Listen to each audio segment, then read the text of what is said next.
In the bustling heart of New York's garment district, a man named Artie Klein was known for his impeccably tailored suits and a quiet demeanor that belied an extraordinary financial acumen. He handled more cash than some small banks, yet no one truly understood the clandestine source of his vast, untraceable wealth. How did this unassuming textile importer become the silent architect of a criminal empire's financial labyrinth? And what would it take for his carefully constructed world to finally unravel? Artie Klein was not born into the usual circles of crime.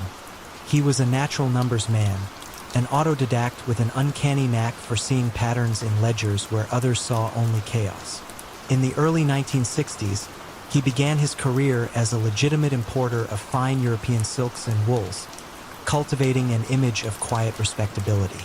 His office, tucked away on a higher floor with a discreet frosted glass door, offered little hint of the intricate, shadow play transactions that would soon define his life. It was here, amidst bolts of fabric and the hum of calculating machines, that Artie caught the eye of the Moretti family, a rising power in the city's underbelly, not for his strength, but for his silence and his singular brilliance with figures.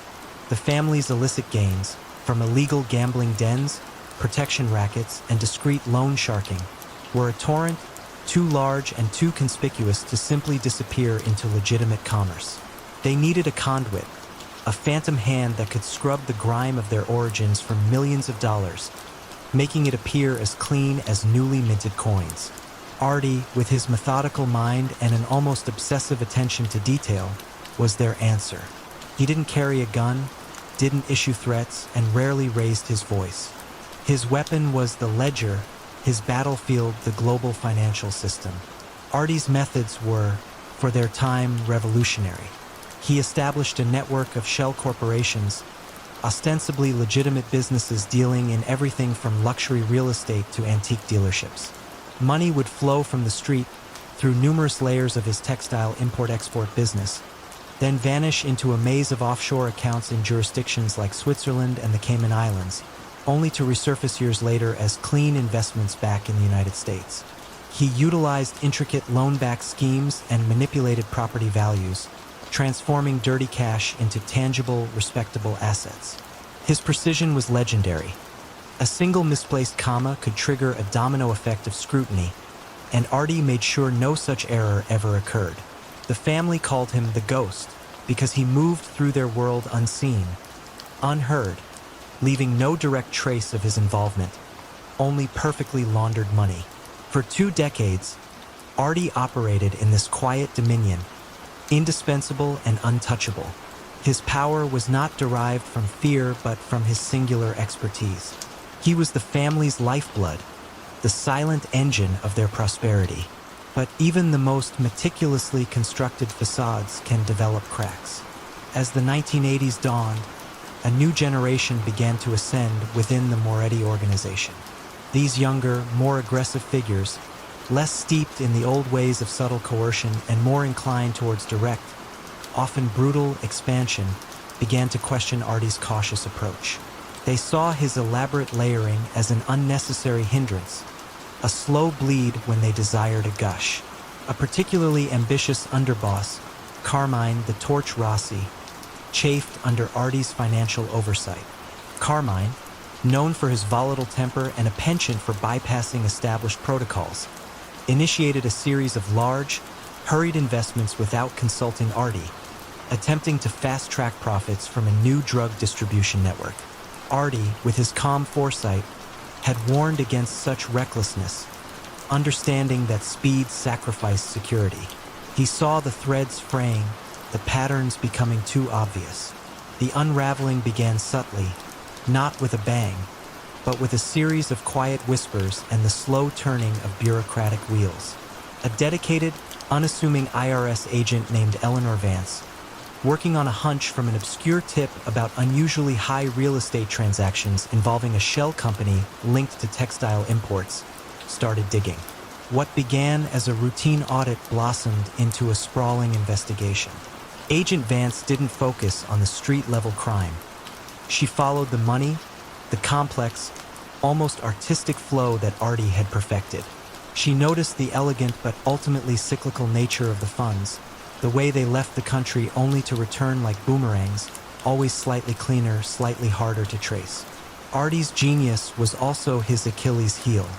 His systems were so intricate, so reliant on a vast web of interconnected accounts and legitimate fronts, that one small, overlooked anomaly, a single, slightly mispriced property sale in Miami that didn't quite fit the market rate, was enough for Agent Vance to pull at. It was a detail Artie, for the first time in decades, had allowed to slip, perhaps due to the increased pressure from Carmine, or simply a moment of human oversight in a vast, perfect machine.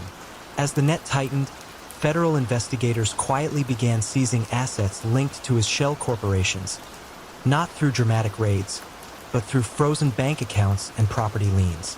The ghost of the garment district, a man who had mastered the art of financial invisibility, found himself slowly, methodically rendered visible. The end was not a dramatic arrest captured by flashing cameras, but a quiet closing of doors, an inability to access funds, and the gradual collapse of the very financial architecture he had spent a lifetime perfecting. The Moretti family, witnessing their vast wealth vanish into legal limbo, quickly distanced themselves, leaving Artie to face the quiet, devastating consequences of his own calculated brilliance. His world didn't explode. It simply dissolved, leaving only the lingering question of how such a silent, meticulous empire could ever have existed, let alone been brought to its knees by a single, determined auditor.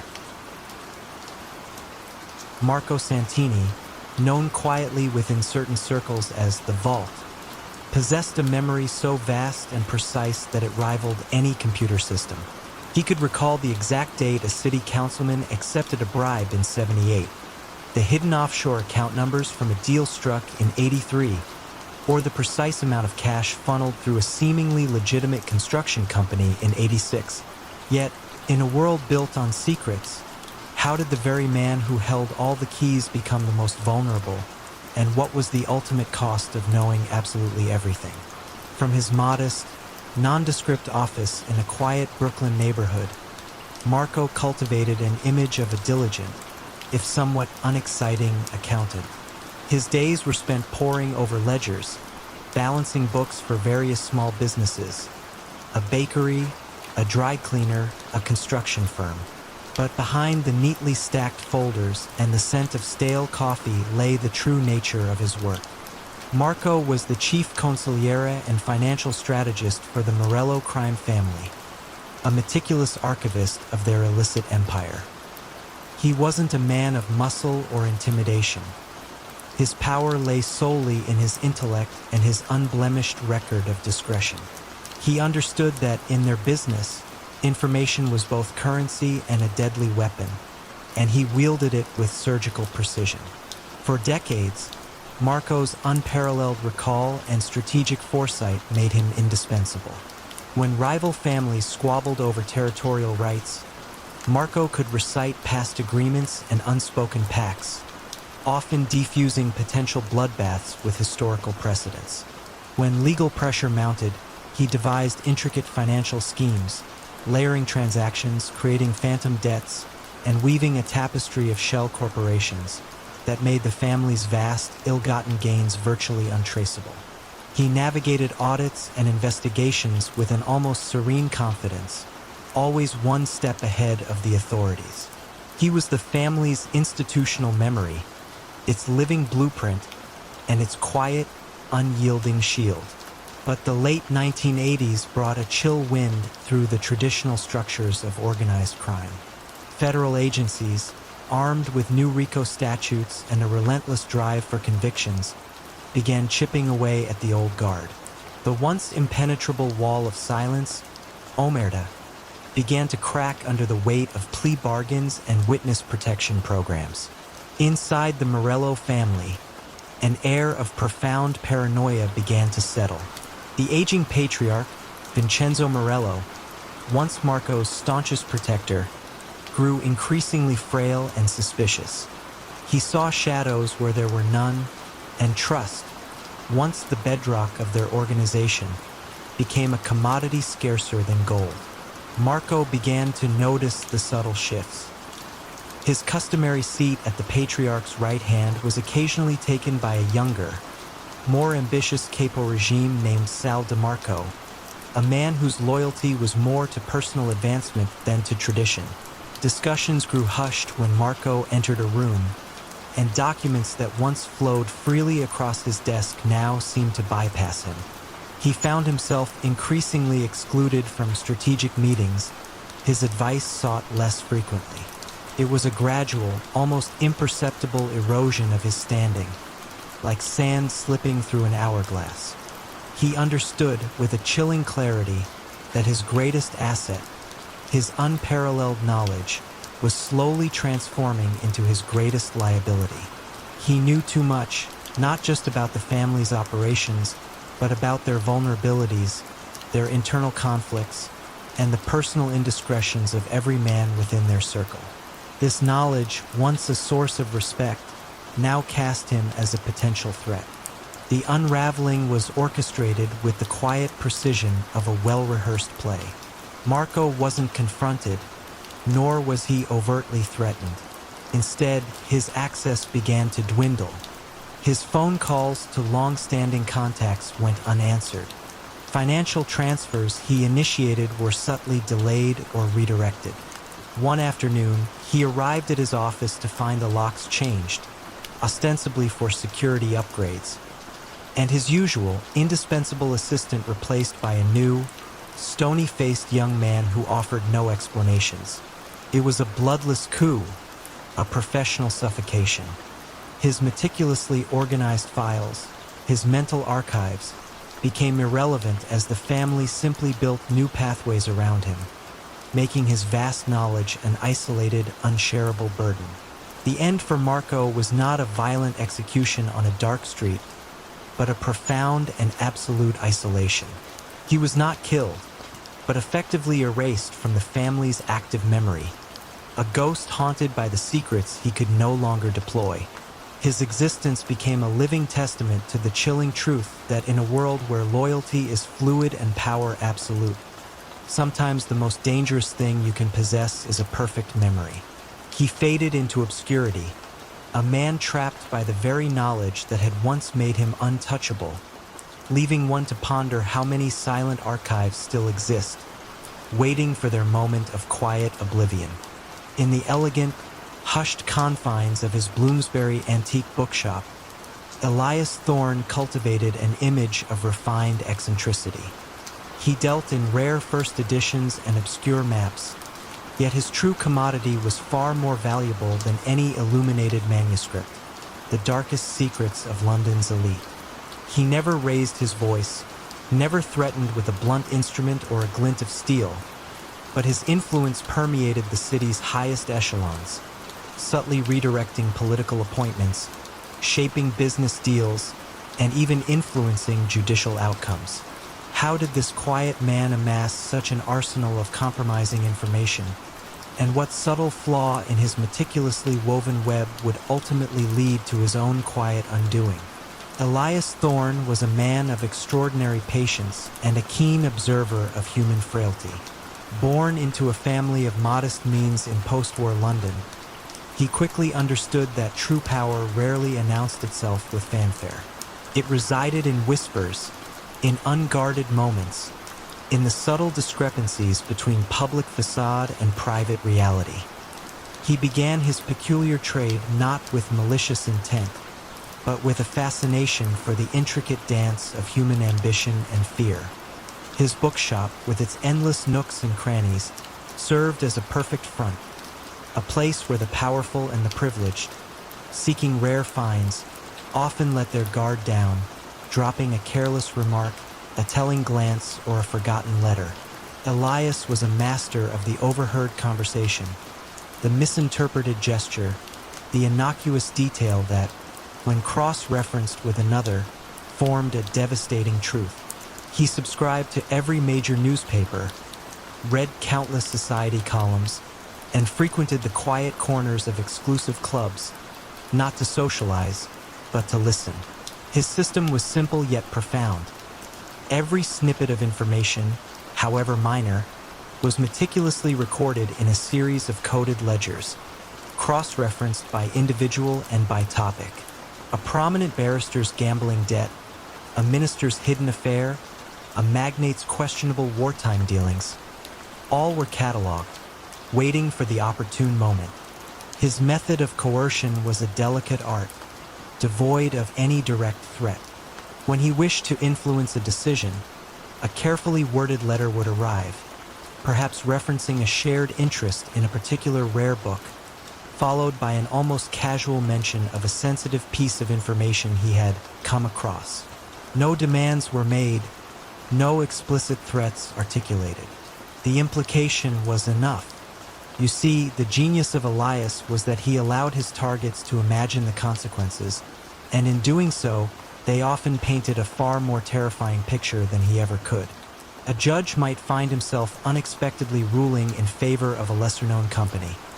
A politician might shift his stance on a key bill, all without understanding the true extent of the threads Elias pulled. The power lay in the unspoken, the quiet understanding that Elias knew. For years, this delicate balance held. Elias became a phantom puppeteer, his actions often credited to luck or political maneuvering.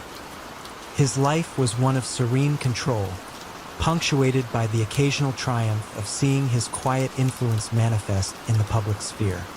He lived simply, eschewing the trappings of wealth, his only indulgence being the collection of knowledge itself. He was an architect of secrets, constructing an invisible empire of compliance through sheer informational leverage. Yet, even the most carefully constructed edifice can succumb to an unforeseen pressure point. As the 1970s progressed, a new breed of power player emerged, less beholden to tradition, more pragmatic and ruthlessly self-preserving.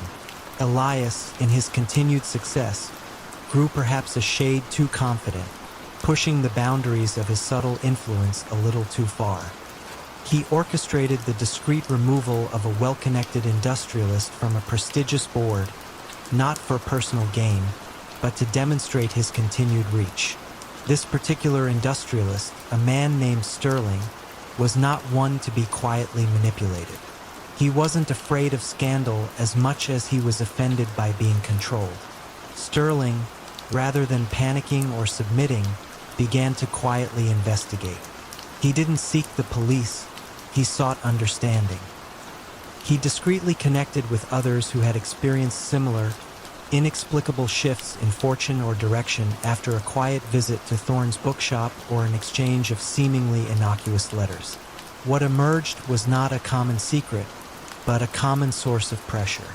They discovered, through careful collation of their individual experiences and an astute private investigator who understood the mechanics of subtle influence, that Elias never left a direct trail of extortion.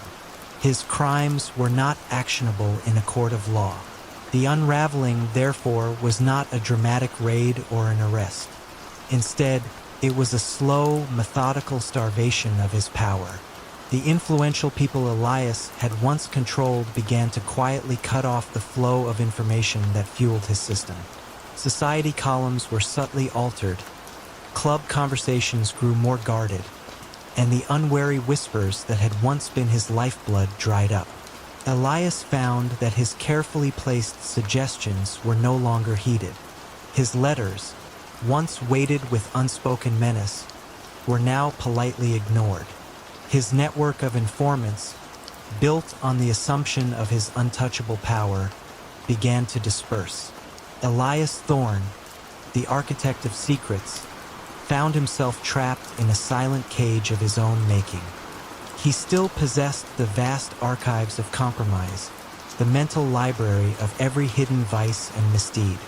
But without the means to leverage that knowledge, without the fear of his whispered words, the information became inert, a vast, useless burden.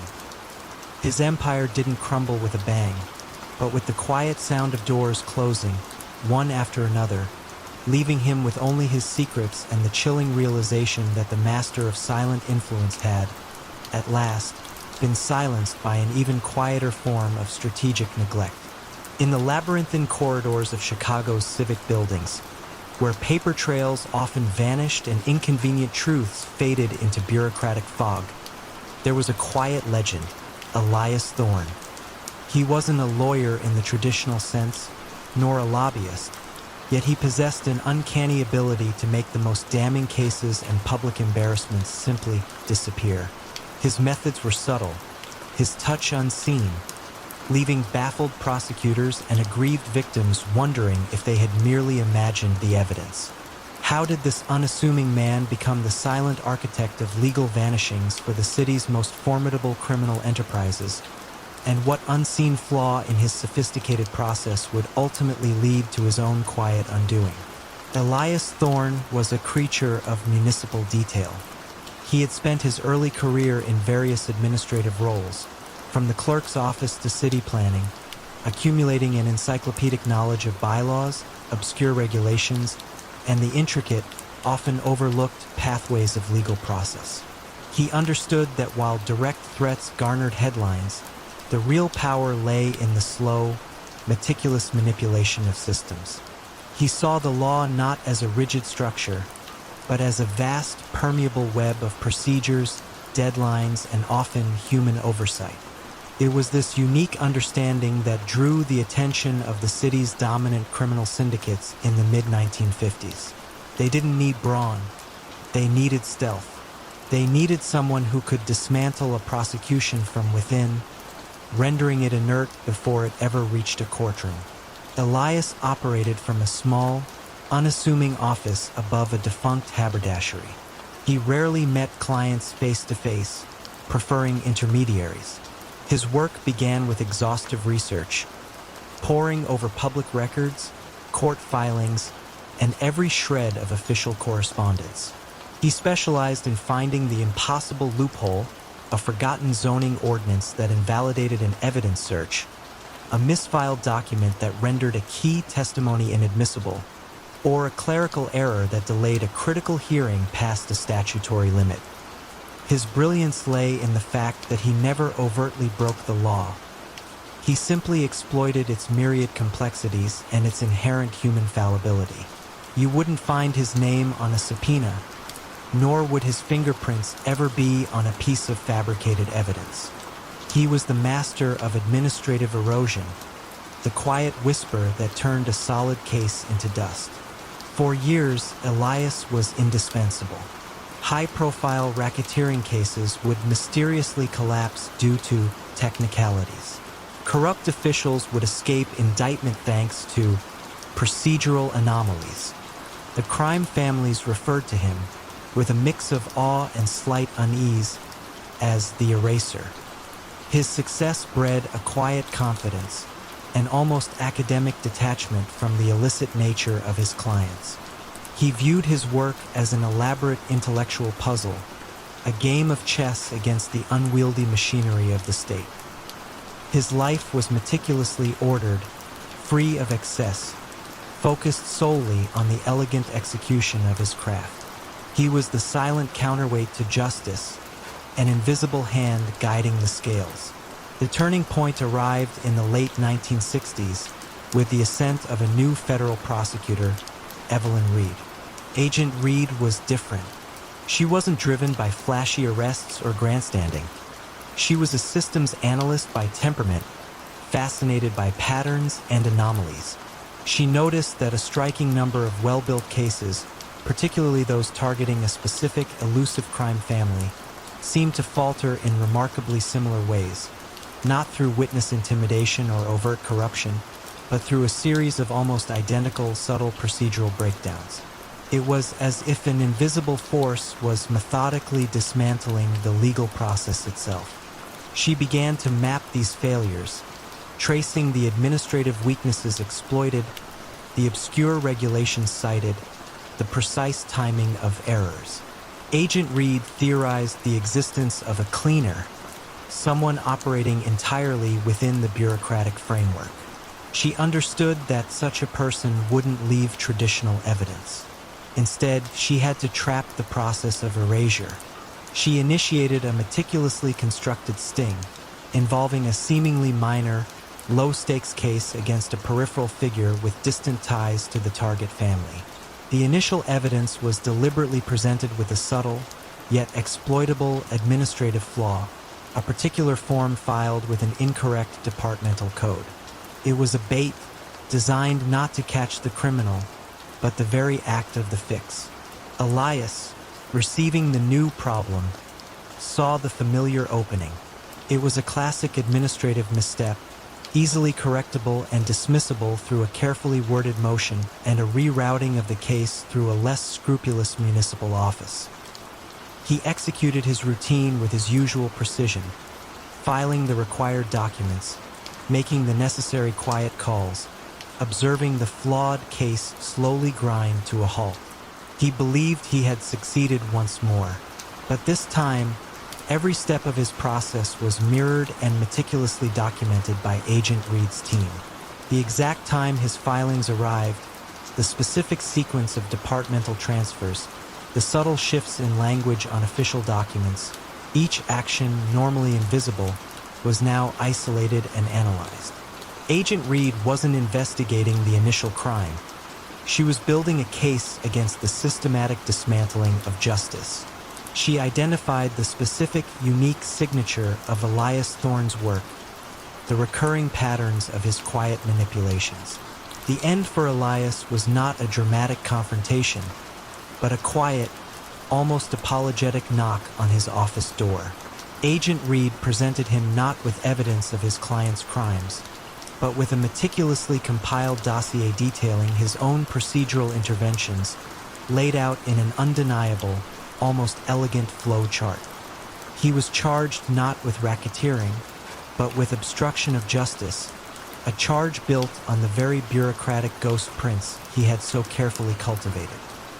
He had spent a lifetime making problems vanish, only to discover that the very act of erasure, when meticulously observed, could become the most incriminating evidence of all. His world, built on silent anonymity, collapsed with the quiet, devastating click of a federal indictment, leaving him to face the very system he had so artfully exploited. For years, the vast shipping containers flowing through the port of Rotterdam carried textiles, machinery, and electronics for Julian Vance's thriving import-export empire. Yet, within these legitimate shipments, meticulously hidden and expertly layered, lay vast quantities of illicit goods that made his true fortune unseen and untraceable. How did he manage to make millions of pounds of contraband vanish into plain sight, navigating the world's busiest trade routes with such impunity? And what seemingly innocuous detail would prove to be the anchor that dragged his unseen empire into the light? Julian Vance was not born into the usual criminal circles. He was a man of charts and graphs, a former logistics consultant who had spent years optimizing supply chains for multinational corporations. His mind saw the world as a complex network of nodes and pathways, a system to be understood and ultimately exploited. In the late 1980s, observing the burgeoning global trade and the sheer volume of goods moving across oceans, Julian recognized a profound opportunity. He understood that in a world of overwhelming scale, true invisibility wasn't about hiding, but about being perfectly camouflaged within the vast, legitimate flow. His import-export company, Global Nexus Logistics, outwardly specialized in high-volume, low-margin goods, a perfect cover for the high-value illicit cargo it truly transported.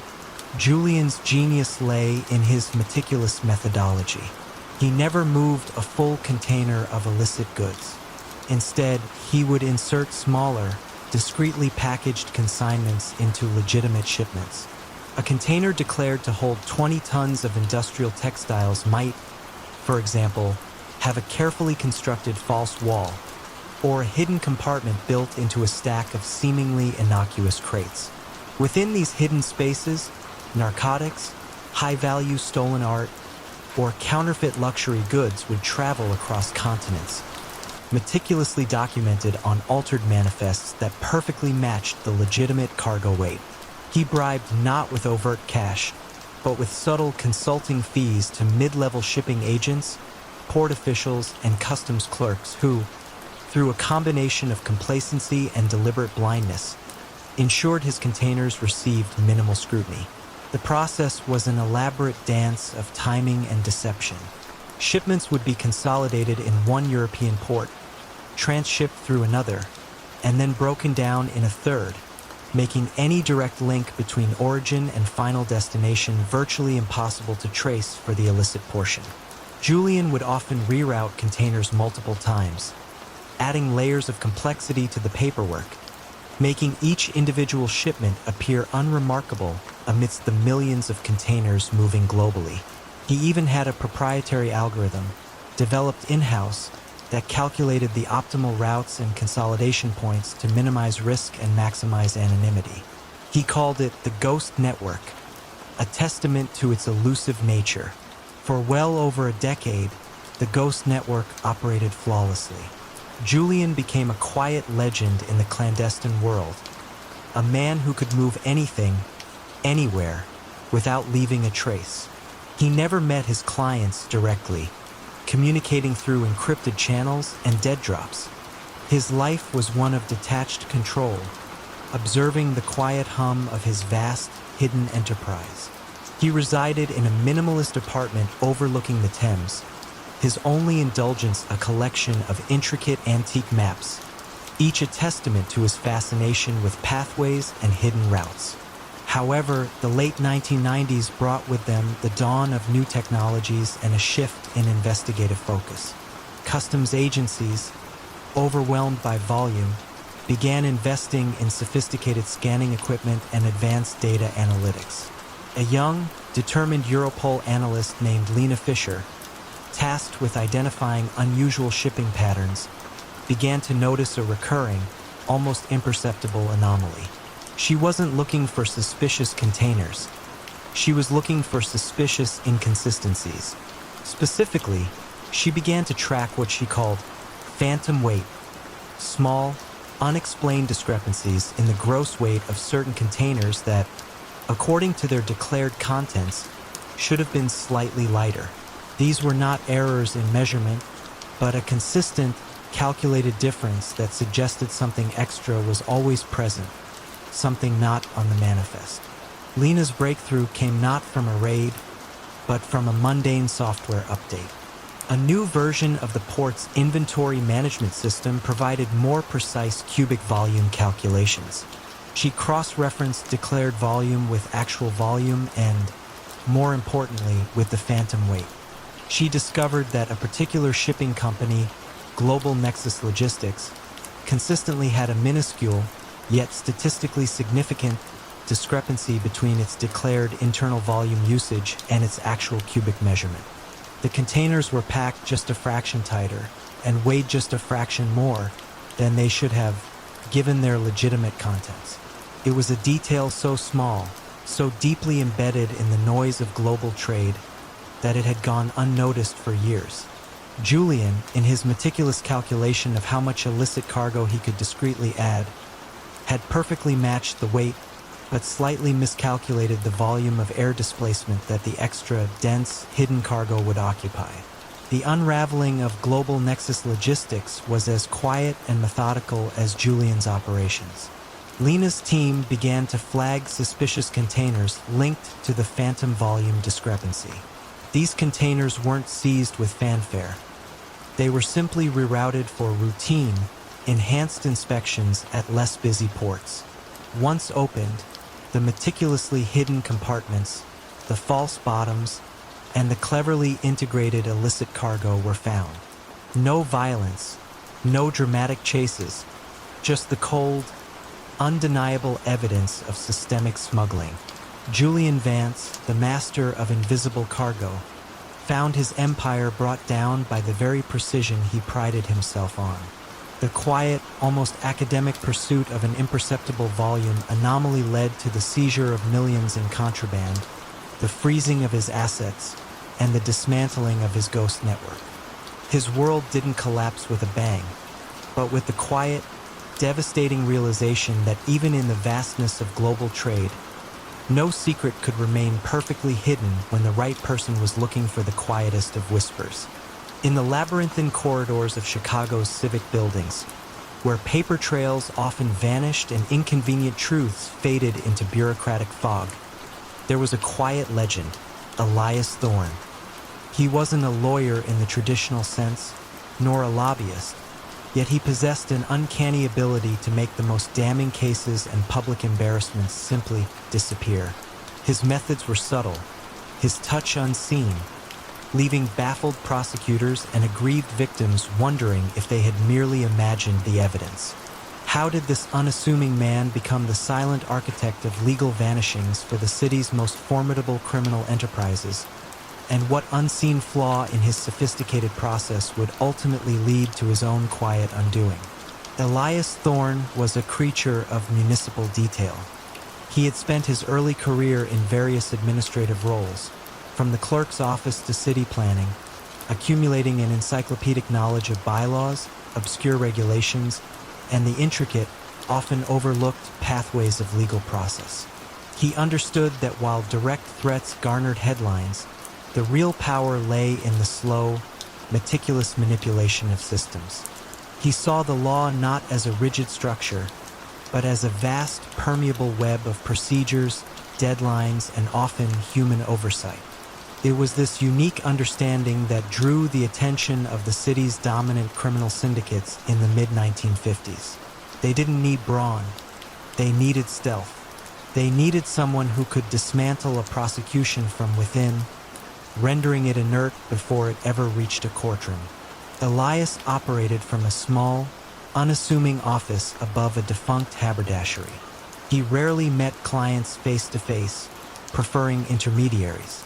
His work began with exhaustive research, poring over public records, court filings, and every shred of official correspondence. He specialized in finding the impossible loophole, a forgotten zoning ordinance that invalidated an evidence search, a misfiled document that rendered a key testimony inadmissible, or a clerical error that delayed a critical hearing past the statutory limit. His brilliance lay in the fact that he never overtly broke the law. He simply exploited its myriad complexities and its inherent human fallibility. You wouldn't find his name on a subpoena, nor would his fingerprints ever be on a piece of fabricated evidence. He was the master of administrative erosion, the quiet whisper that turned a solid case into dust. For years, Elias was indispensable. High-profile racketeering cases would mysteriously collapse due to technicalities. Corrupt officials would escape indictment thanks to procedural anomalies.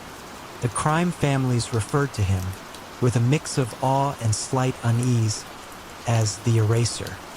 His success bred a quiet confidence, an almost academic detachment from the illicit nature of his clients. He viewed his work as an elaborate intellectual puzzle, a game of chess against the unwieldy machinery of the state. His life was meticulously ordered, free of excess, focused solely on the elegant execution of his craft. He was the silent counterweight to justice, an invisible hand guiding the scales. The turning point arrived in the late 1960s with the ascent of a new federal prosecutor, Evelyn Reed. Agent Reed was different. She wasn't driven by flashy arrests or grandstanding. She was a systems analyst by temperament, fascinated by patterns and anomalies.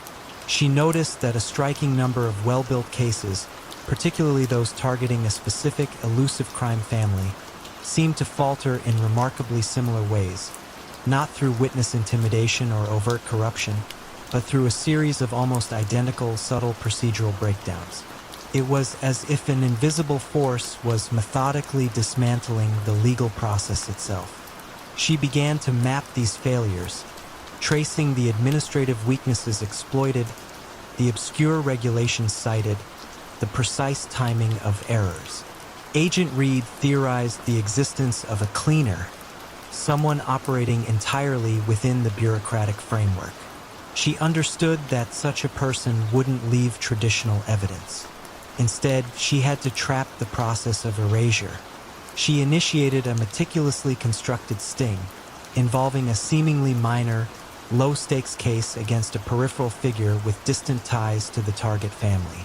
The initial evidence was deliberately presented with a subtle, yet exploitable administrative flaw, a particular form filed with an incorrect departmental code. It was a bait designed not to catch the criminal, but the very act of the fix. Elias, receiving the new problem, saw the familiar opening. It was a classic administrative misstep, easily correctable and dismissible through a carefully worded motion and a rerouting of the case through a less scrupulous municipal office. He executed his routine with his usual precision, filing the required documents, making the necessary quiet calls, observing the flawed case slowly grind to a halt. He believed he had succeeded once more, but this time, every step of his process was mirrored and meticulously documented by Agent Reed's team. The exact time his filings arrived, the specific sequence of departmental transfers, the subtle shifts in language on official documents, each action normally invisible, was now isolated and analyzed. Agent Reed wasn't investigating the initial crime. She was building a case against the systematic dismantling of justice. She identified the specific, unique signature of Elias Thorne's work, the recurring patterns of his quiet manipulations. The end for Elias was not a dramatic confrontation, but a quiet, almost apologetic knock on his office door.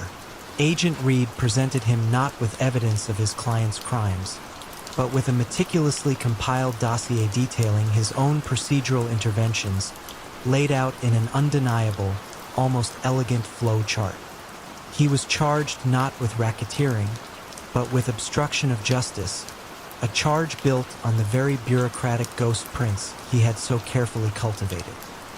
He had spent a lifetime making problems vanish, only to discover that the very act of erasure, when meticulously observed, could become the most incriminating evidence of all.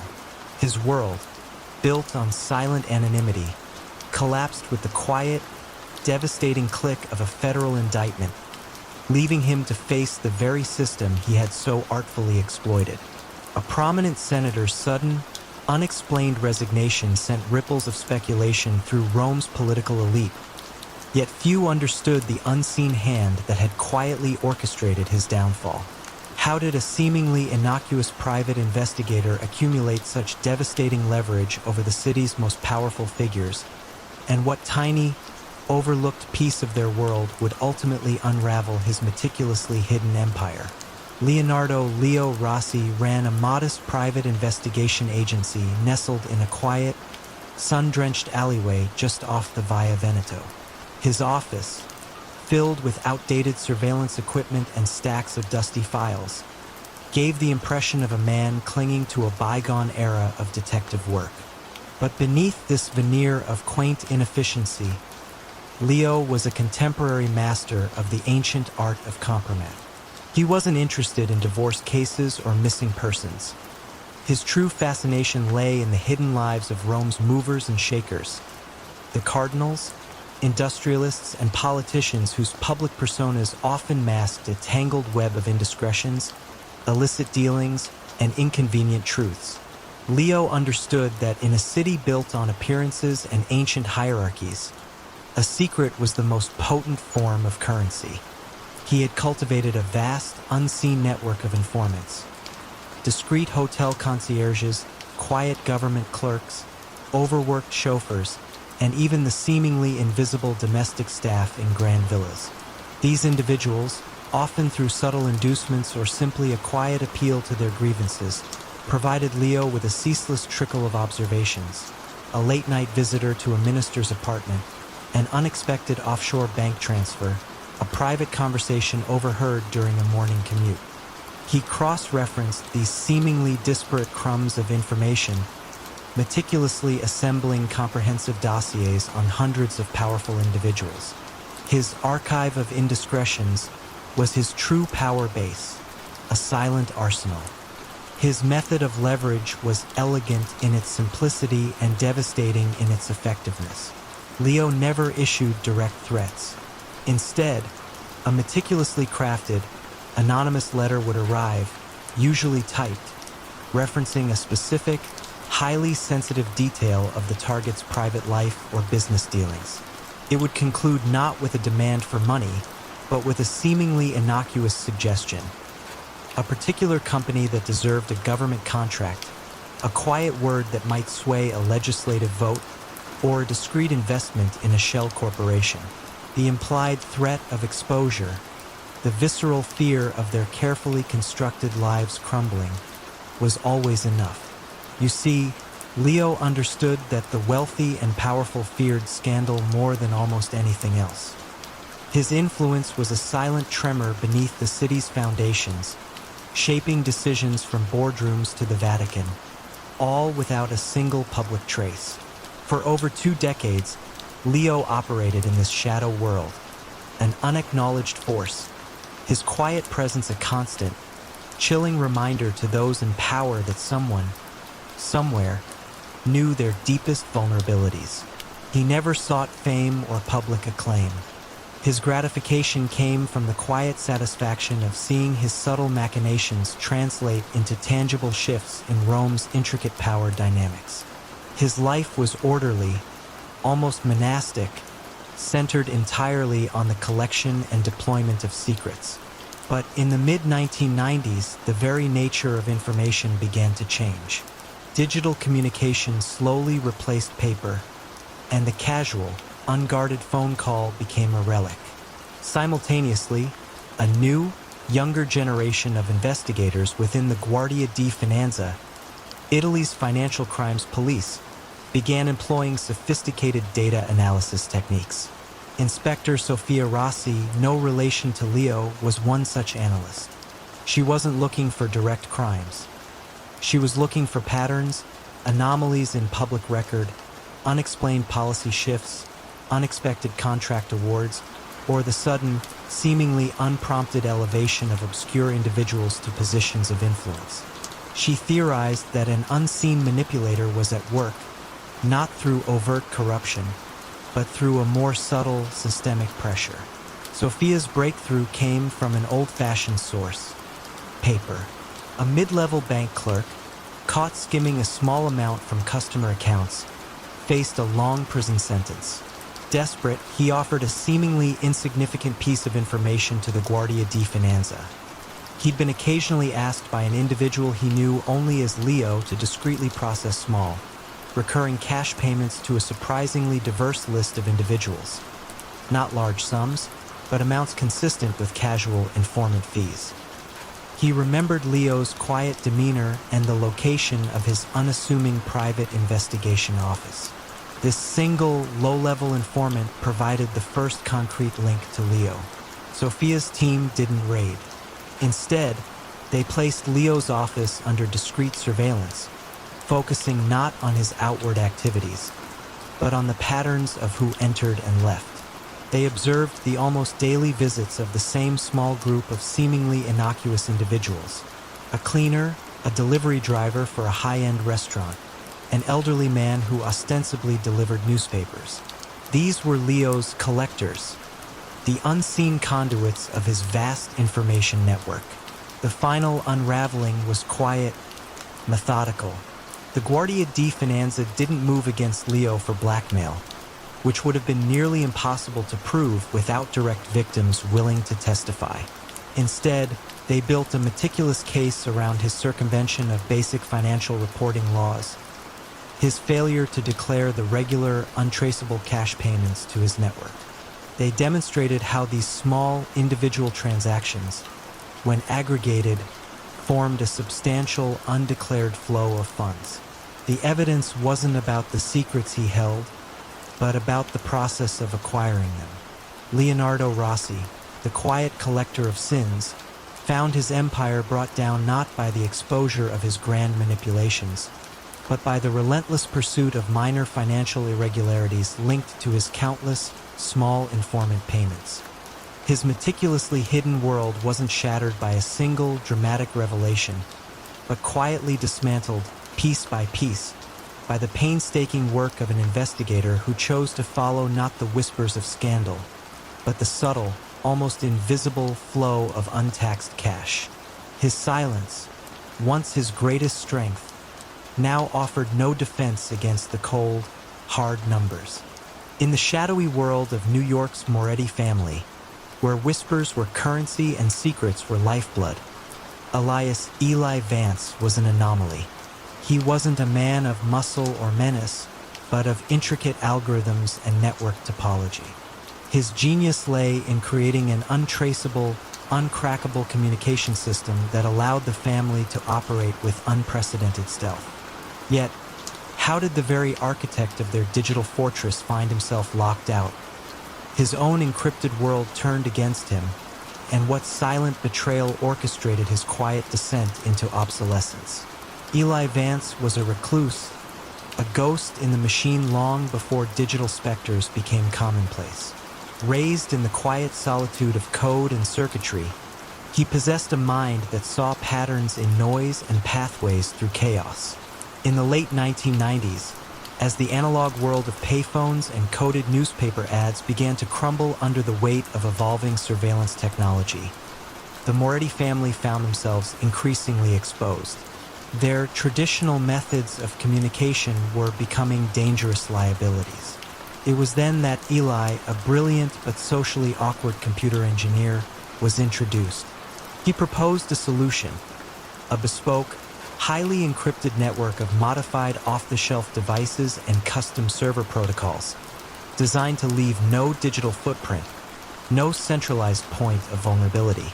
His small, windowless office, tucked away in an unremarkable Queens industrial park, became the nerve center of the Moretti operation. Eli didn't just provide the technology. He built the entire infrastructure from the ground up, personally configuring every device, writing every line of encryption, and maintaining the secure servers in undisclosed locations. He taught the family's key figures the intricacies of his system, the specific sequence of button presses for a secure call, the protocol for one-time pad messages that dissolved after reading, the importance of never connecting to public networks. He was the family's digital guardian, their silent sentinel against the prying eyes of the FBI and DEA. When federal agents repeatedly intercepted garbled, indecipherable communications, their frustration mounted, and Eli's reputation as the cipher became legendary within the organization. For nearly a decade, Eli's system was their impenetrable shield.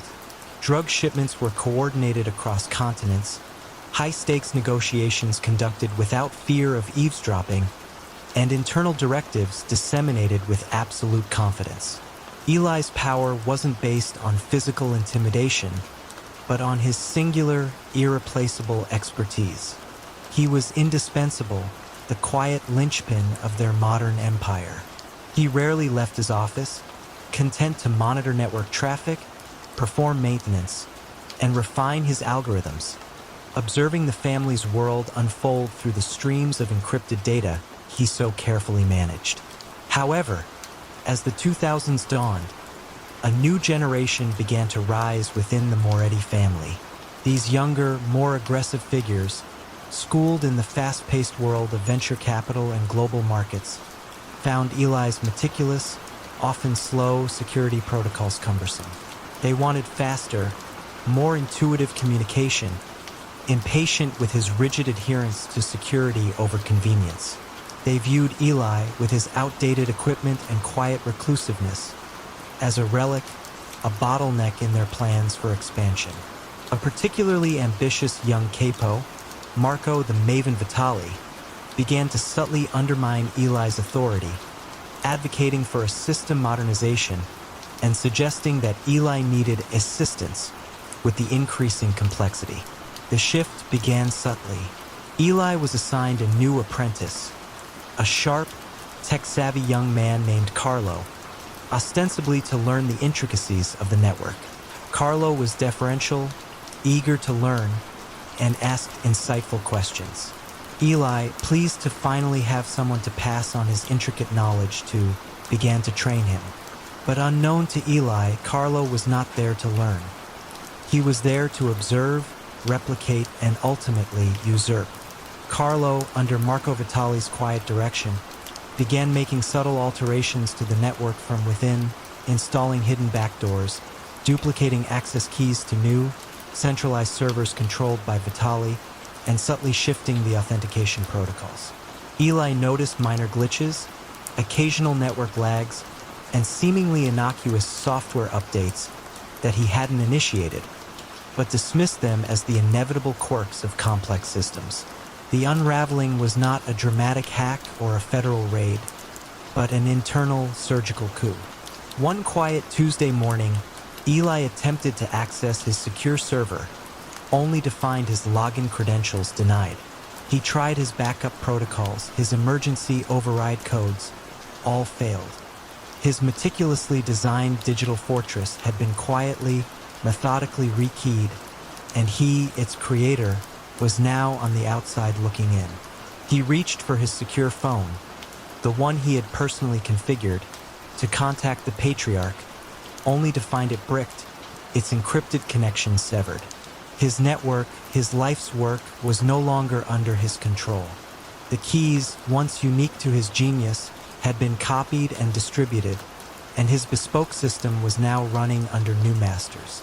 His knowledge of its inner workings, once his greatest asset, was now his greatest liability to the family. He knew every vulnerability, every hidden command. They didn't need to eliminate him violently. They simply needed to render him powerless, a man who knew too much about a system he no longer controlled. Eli Vance, the Cipher Keeper, found himself in a silent, desolate prison of his own making. His brilliant code turned against him, leaving him to ponder the chilling irony that the ultimate betrayal came not from an external attack, but from the quiet, calculating hands he had invited into his own meticulously built sanctuary. In the bustling, ever-rebuilding metropolis of Viridian, a city rising from the ashes of a bygone conflict, Anton Schiller was hailed as a visionary, a man whose grand urban renewal projects breathed new life into forgotten districts. His towering modern complexes and beautifully restored historical landmarks stood as monuments to his philanthropic spirit. Yet the truly immense wealth he amassed from these endeavors remained a perplexing mystery to many. How did this seemingly benevolent architect of urban rebirth transform the very fabric of the city into a vast, illicit financial engine? And what unexpected, ethical resistance would finally expose the dark foundations of his gleaming empire? Anton Schiller emerged in the late 1950s, a figure of quiet determination in a city scarred by war and yearning for resurrection. He was not born into wealth, but into an innate understanding of opportunity and the subtle art of persuasion. Starting with small-scale renovations, he quickly graduated to ambitious developments, acquiring dilapidated properties in strategic locations. His public image was meticulously crafted. A quiet man dedicated to civic betterment, often seen at charity galas, speaking passionately about community and progress. His firm, Schiller Developments, became synonymous with Viridian's revitalization, winning prestigious awards and public acclaim. However, beneath the polished facade of urban renewal, Anton was orchestrating a sophisticated scheme of money laundering and racketeering that integrated seamlessly with the city's legitimate growth. His method was ingeniously simple. He would identify key properties, often strategically undervalued or owned by vulnerable individuals, and acquire them through a labyrinthine network of shell corporations, obscuring the true ownership and inflating the purchase prices on paper. These properties would then be developed using construction companies he secretly controlled, their bids inflated by significant margins, allowing vast sums of illicit cash, from gambling, prostitution, and even discreet arms dealing, to be funneled into the projects as investment capital. The construction itself, while outwardly impressive, often cut corners on unseen structural elements or used lower quality materials that were then passed off as premium, further widening the profit margin. Anton's power grew not through overt threats, but through soft coercion and cultivated dependency. City officials eager for redevelopment funds found Schiller Developments to be the most reliable and often the only source of large-scale investment. Planning committees were subtly swayed by his compelling presentations and the unspoken promise of future political favors. Banks, impressed by his legitimate success and the sheer volume of his projects, asked few questions about the rapid turnover of funds. He cultivated a network of loyal, compromised individuals, architects who turned a blind eye, contractors who padded invoices, and city inspectors whose meticulous reports always somehow missed critical details. For years, the transformation of Viridian into a modern European jewel was, in essence, a colossal money-laundering operation, its true cost obscured by the concrete and steel of new beginnings. By the early 1980s, Anton was an untouchable figure, his influence radiating through every level of the city's political and economic life. He lived modestly, his wealth hidden in a complex web of offshore trusts and legitimate global investments. His satisfaction came from the subtle control he wielded, the quiet reshaping of a city to his will, a silent testament to his dark ingenuity. He often strolled through his newly erected plazas, observing the citizens enjoying the very spaces built upon their city's hidden financial corruption, a private smile playing on his lips. The unraveling began not with a determined investigator or a disgruntled insider, but with an unexpected ethical stand from a junior urban planner named Dr. Alara Vance. Dr. Vance, a meticulous academic with an idealistic view of urban development, was tasked with reviewing the long-term community impact of Schiller's latest and most ambitious project, the Riverside District, a sprawling complex of luxury apartments and commercial spaces. Her initial assessment, based on public records and architectural drawings, was glowing. However, as she delved deeper, she noticed a recurring pattern of displaced low-income residents, promised alternative housing that mysteriously never materialized, and small, family-owned businesses that were quietly forced out without adequate compensation. It was a subtle pattern, almost too slight to notice, yet it struck a discordant note against Schiller's public narrative of inclusive development. Alara didn't suspect criminality initially. She suspected negligence, or perhaps a cynical oversight. But the more she investigated, the more the pieces refused to fit. The land acquisition costs for Riverside, for example, seemed disproportionately high compared to neighboring properties, and the subcontracts for various phases of construction pointed to a handful of obscure, newly formed companies with no prior track record. She followed not the money, but the paper trail of decisions and acquisitions, meticulously charting the flow of property ownership and development rights. Her breakthrough came when she cross-referenced the property deeds of the displaced residents with an obscure public database of corporate registrations and found a single, recurring name listed as a director or beneficial owner across multiple, seemingly unrelated shell corporations. A mid-level lawyer known for handling discrete real estate transactions for Anton Schiller. Alara, driven by a quiet but unyielding moral compass, began to piece together the true scope of Anton's operations. She presented her findings not to the police immediately, but to a small, trusted group of city council members, detailing the systematic disenfranchisement of communities, the hidden ownership structures, and the financial anomalies. The evidence was circumstantial, but compelling enough to prompt a quiet, internal audit. Anton Schiller's empire didn't crumble with a dramatic raid or an arrest. Instead, it slowly withered under the relentless scrutiny of quiet, methodical inquiry. Bank accounts linked to the shell companies were quietly frozen, development permits were unexpectedly delayed, and the city council began to publicly question his proposed projects, citing unforeseen financial irregularities and concerns over community impact. His network of compromised officials, suddenly under pressure, began to distance themselves, fearing exposure.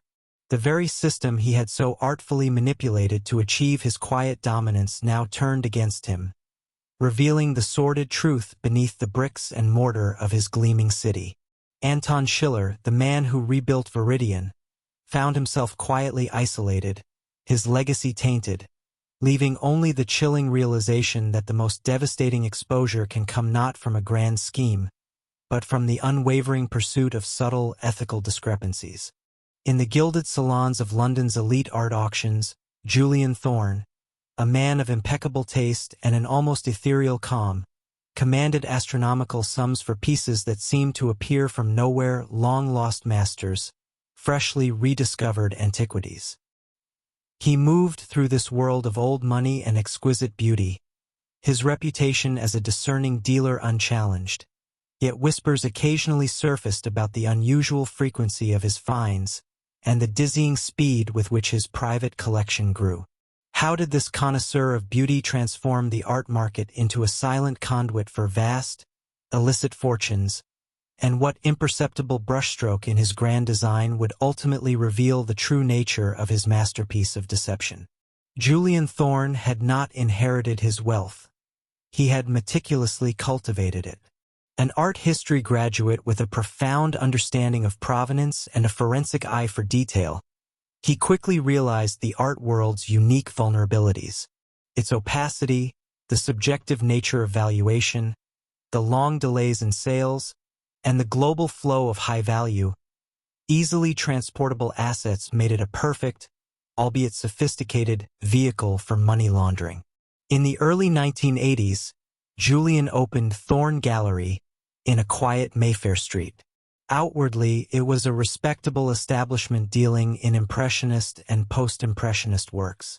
Inwardly, it was a carefully constructed facade for the city's most elusive criminal syndicate, the Sterling Group.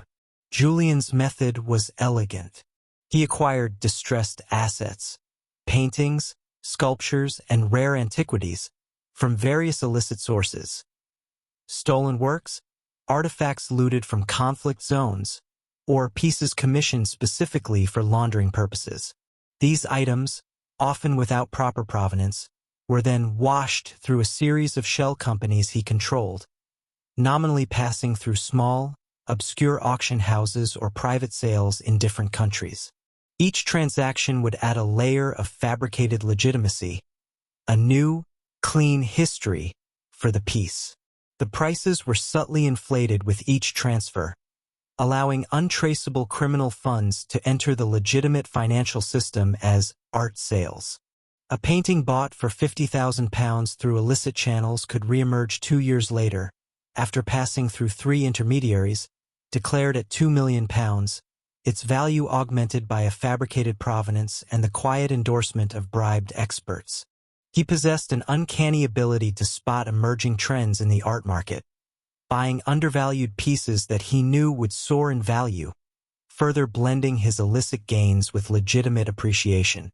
He cultivated relationships with art historians, restorers, and appraisers, subtly influencing their opinions or commissioning research that conveniently bolstered the legitimacy of his questionable acquisitions. Julian never carried a gun, never issued a direct threat.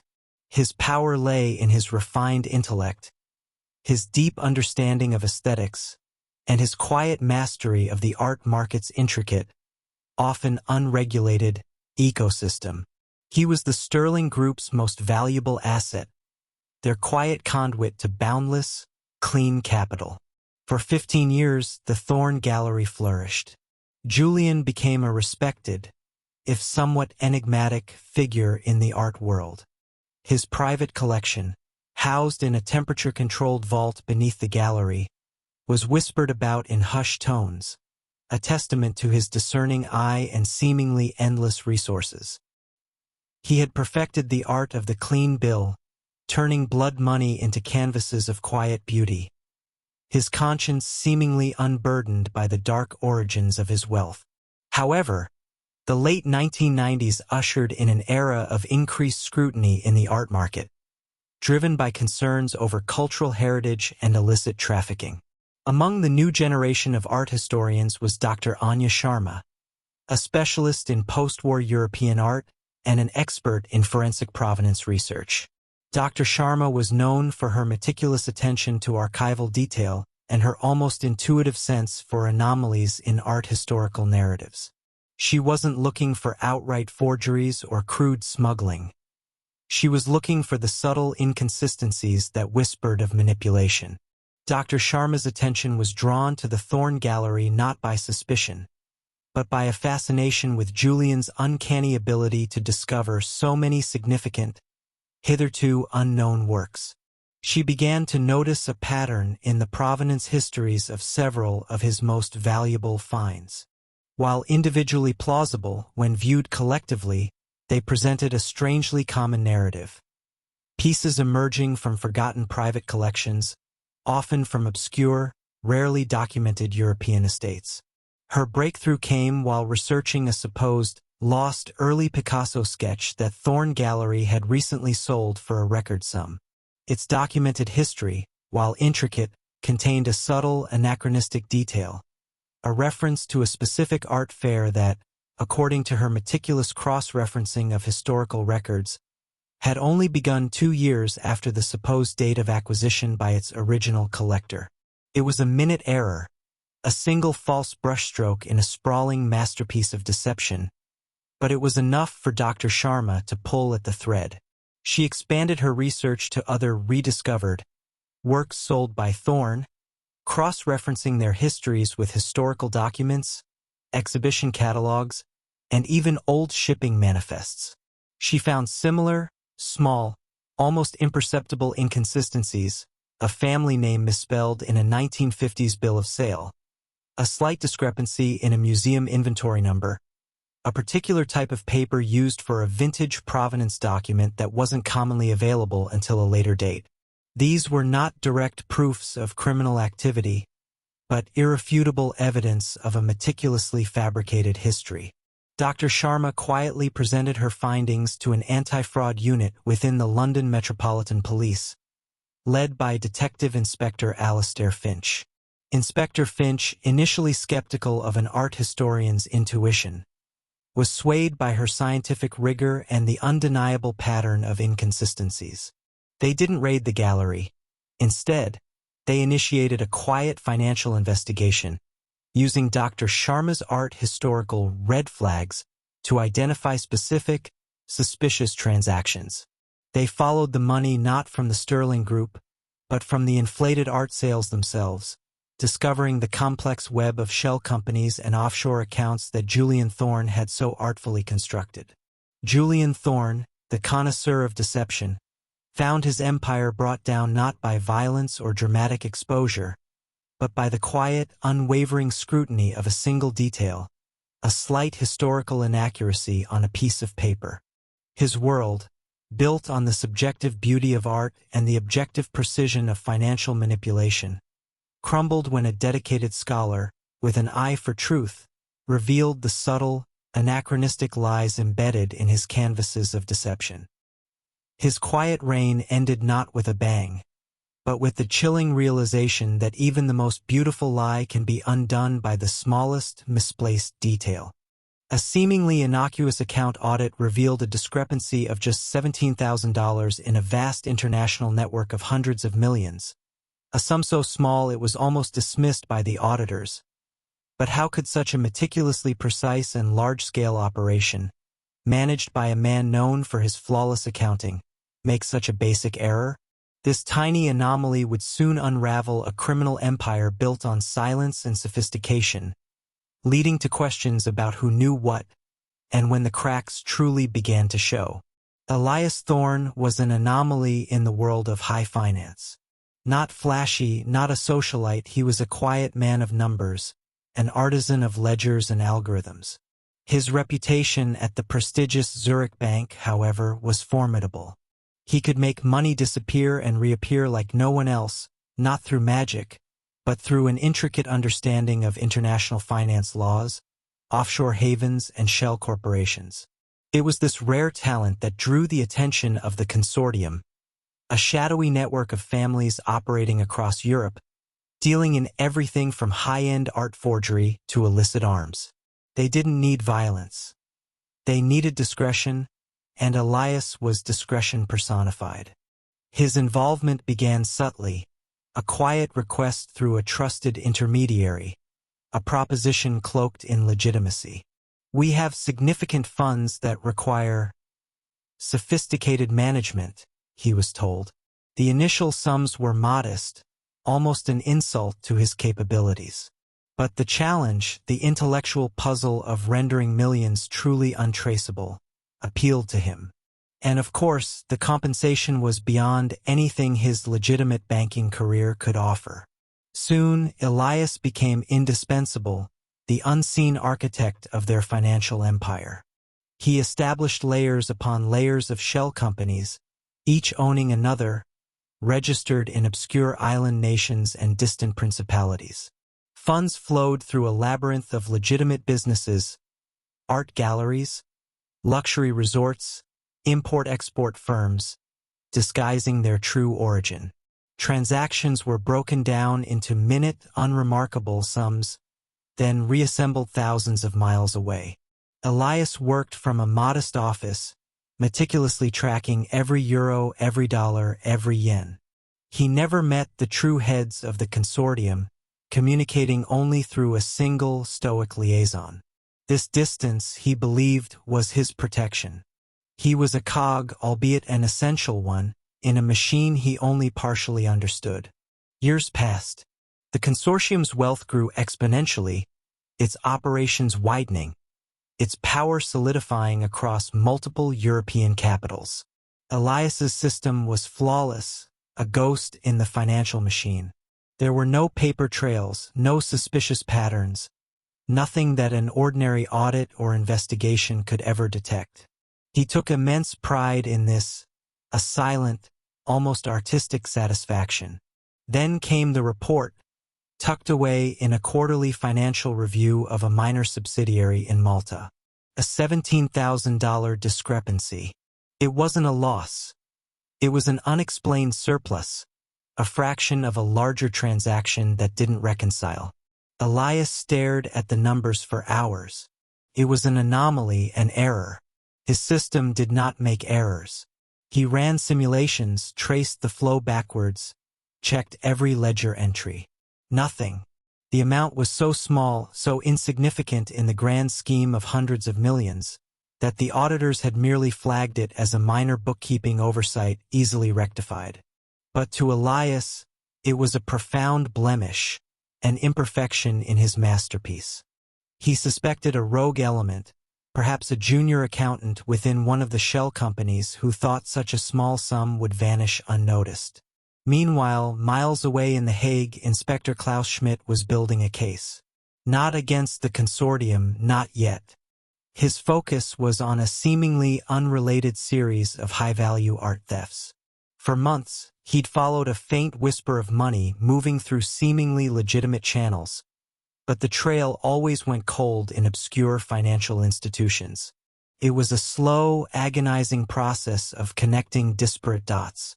One day, while cross-referencing global financial transaction databases, a new, experimental initiative for international crime fighting, his team's algorithms flagged a peculiar entry.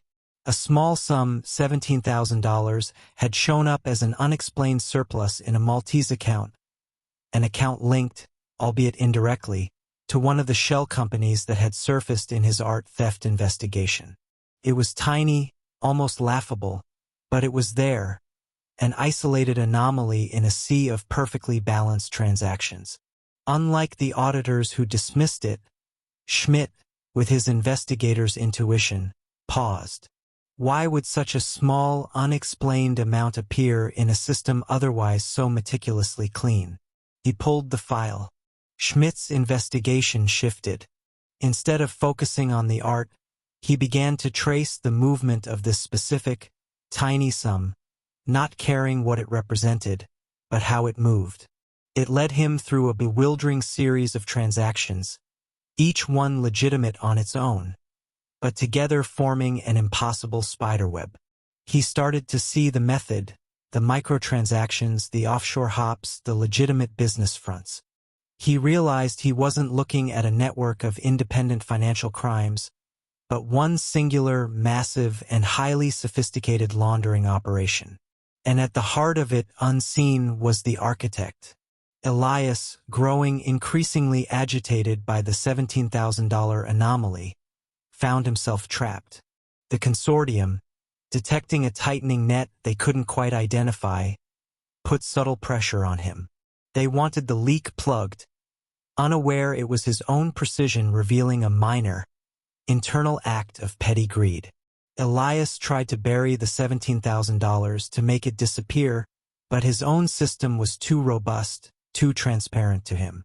Every modification he made to correct it only drew more attention from the quiet algorithms of Schmidt's team, which were now specifically looking for anomalies within this newly identified network. The junior accountant who had skimmed the money, a nervous young man named Marco, eventually buckled under a low-level inquiry from Elias's own internal compliance team. He confessed to taking the $17,000, believing it would be a drop in the ocean. This confession, eventually passed up the chain, gave Schmidt the final piece of the puzzle. A human error, a small, selfish act that had created the single, identifiable flaw in Elias Thorne's otherwise perfect financial shield. The arrest was quiet, without drama. Elias was found in his modest office, surrounded by screens displaying complex financial data. He didn't resist. His meticulous records, once his pride, now served as irrefutable evidence. The $17,000 discrepancy, which had seemed so insignificant, had become the single thread that, once pulled, unraveled the entire vast tapestry of the consortium's untraceable fortune. It wasn't a grand sting operation or a violent confrontation, but the quiet persistence of an investigator and the unforeseen consequence of a minute human imperfection that finally brought down a ghost. A mob boss, known for his cold pragmatism, once said he'd trust his consigliere with his life, even more than his own brother. But what happens when that trust, forged over decades of shared risk and whispered secrets, is tested not by an external enemy, but by the subtle, insidious pressures of a changing world and an offer that seems impossible to refuse or even to detect? It was a bond thought unbreakable, yet history shows that even the most ironclad loyalties can buckle under the right kind of strain. Silas Blackwood was an enigma within the Calabrese crime family. Not Italian by blood, he had nonetheless earned his place at Vito, the elder Calabrese's right hand. While others dealt in brute force and intimidation, Silas wielded intellect and a chillingly precise understanding of finance and law. He was the architect of the family's legitimate empire, a sprawling network of construction firms, waste management companies, and seemingly innocuous import-export businesses across the Northeast, all meticulously designed to launder illicit profits and exert quiet control over local industries. Vito, a man of the old guard, admired Silas's quiet efficacy, his ability to transform dirty money into untraceable wealth, making him indispensable. For over 3 decades, Silas was the Calabrese family's impenetrable shield. He drafted contracts, managed offshore accounts, and navigated the complex waters of federal investigations with the skill of a seasoned pilot. His methods were always indirect, never leaving a direct line to Vito. He built buffers, created plausible deniability, and ensured that any potential threat withered long before it reached the family's inner sanctum. The loyalty between the two men was legendary, a testament to their shared history and Silas's unwavering discretion. You might wonder, given such a foundation, how it could ever erode. The late 1980s brought a shift. The advent of sophisticated wiretaps, the increased effectiveness of the RICO Act, and a new generation of federal prosecutors, unburdened by old traditions, began to squeeze the established crime families. The old ways of doing business were becoming liabilities. Younger members of the Calabrese family, impatient and ambitious, began to question Vito's cautious approach, advocating for more aggressive, less subtle ventures. Vito, however, clung to Silas's counsel, trusting his consigliere's foresight over the brashness of his nephews. It was during this period of escalating pressure that the price tag began to emerge, not as a direct bribe, but as a series of almost imperceptible external forces targeting Silas. Special Agent Anya Sharma of the FBI's Organized Crime Unit understood that breaking a family from the outside was often futile. She sought the internal fractures. Sharma noticed a peculiar pattern in the legal filings related to some of Silas's legitimate businesses: minor, almost negligible delays, misfilings, and accounting discrepancies that, while not criminal in themselves, suggested a subtle vulnerability. She began to apply pressure not directly on Silas, but on his peripheral network, the lesser lawyers, the junior accountants, the seemingly legitimate clients who unknowingly benefited from the Calabrese empire. Sharma's approach was surgical. She didn't threaten. She simply made doing business with the Calabrese-linked entities incrementally harder, more scrutinized, and less profitable for those on the periphery. She also quietly leveraged an old, sensitive piece of information about Silas's past, a vulnerability entirely unrelated to the Calabrese family, a detail he had meticulously buried years ago to protect a distant relative. This information was never directly used, but the knowledge that it existed, that it could be brought to light, created a profound and private leverage point. Silas, the man of quiet control, suddenly found a delicate balance tipping. He didn't betray Vito with a grand gesture. There was no clandestine meeting with the FBI or a sudden defection. Instead, Silas began to make subtle, tactical decisions that, in hindsight, chipped away at Vito's impenetrable fortress. He advised against diversifying into new, secure markets Vito had favored, pushing for expansion into areas where existing legal loopholes were quietly closing. He recommended a new, more centralized financial tracking system, ostensibly for efficiency, but one that inadvertently created a clearer, albeit still complex, paper trail for a determined investigator. He allowed a specific, minor subcontractor with ties to a known informant to remain on a key project, dismissing it as cost-effective and too small to matter. The unraveling wasn't a bang, but a slow, quiet hum. That seemingly insignificant subcontractor, under pressure from Agent Sharma's team, eventually provided a thread, not a direct link to Vito, but a pattern of payments that, when cross-referenced with Silas's new centralized accounting system, revealed the intricate flow of laundered funds. It was a digital map of an empire built on silence. The vulnerability Silas had allowed to persist was the very thing that allowed Sharma to finally trace the money back to its source. The arrest of Vito Calabrese was anticlimactic. He was apprehended at his suburban home, quietly, as he sipped his morning coffee. There was no chase, no shootout. The evidence, painstakingly gathered over years, was overwhelming, drawn largely from the meticulous, interconnected financial data that Silas himself had designed.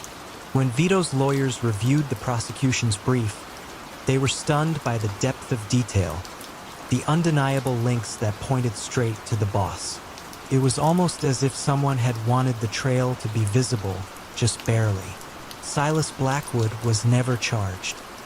He retired from all his business interests shortly after Vito's arrest, disappearing from public life as seamlessly as he had always operated. Some whispered he had made a deal, others that he had simply recognized the changing tide and protected himself. The truth of whether his actions were a calculated betrayal or a desperate act of self-preservation in the face of inevitable collapse remained a haunting question, one that only Silas, and perhaps Vito in his solitary cell, truly understood. For decades, Leo Moretti was the steel spine of the Volkov crime family, a man whose unwavering loyalty was as legendary as his precise memory for every debt owed, every favor granted. He was the enforcer, yet his methods were rarely violent, preferring quiet leverage and an impeccable understanding of human weakness. But what deep, private desire could possibly sway a man so devoted to his chosen family? A desire so profound that it might quietly, almost imperceptibly, loosen the very foundations of the empire he served. The answer lay hidden not in the shadows of back alleys, but within the ticking mechanism of an antique watch. Leo the Ledger Moretti earned his moniker not just for his meticulous accounting of the Volkovs' sprawling illicit enterprises, but for his memory, a living ledger that contained every detail of the family's intricate operations. From the numbers in their loan sharking books to the precise locations of their illegal gambling dens across Chicago, Leo knew it all. He was the quiet man in dark suits, rarely speaking, always observing. While others in the Volkov organization flaunted their wealth, Leo lived modestly, his only known indulgence a small, unassuming workshop in his basement. There, away from the world of crime, he pursued his true passion, the intricate art of restoring antique timepieces. This hobby was more than just a pastime. It was an obsession, a meticulous dance with tiny gears, springs, and sapphire jewels.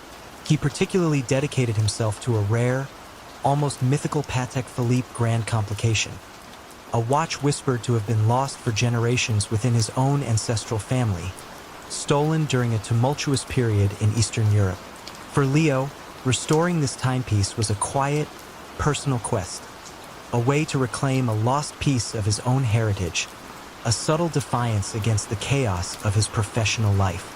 The watch required impossibly rare parts, often sourced from obscure collectors or shadowy private auctions.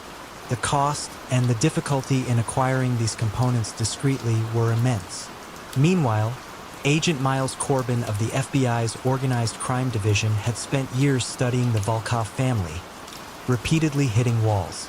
Their operations were tight, their loyalty seemingly unbreakable. But Corbin, a former horology enthusiast himself, noticed a curious anomaly during a routine intelligence sweep. Leo Moretti, the quiet enforcer, had been making discreet inquiries about incredibly rare watch components, often through channels unconnected to the criminal underworld.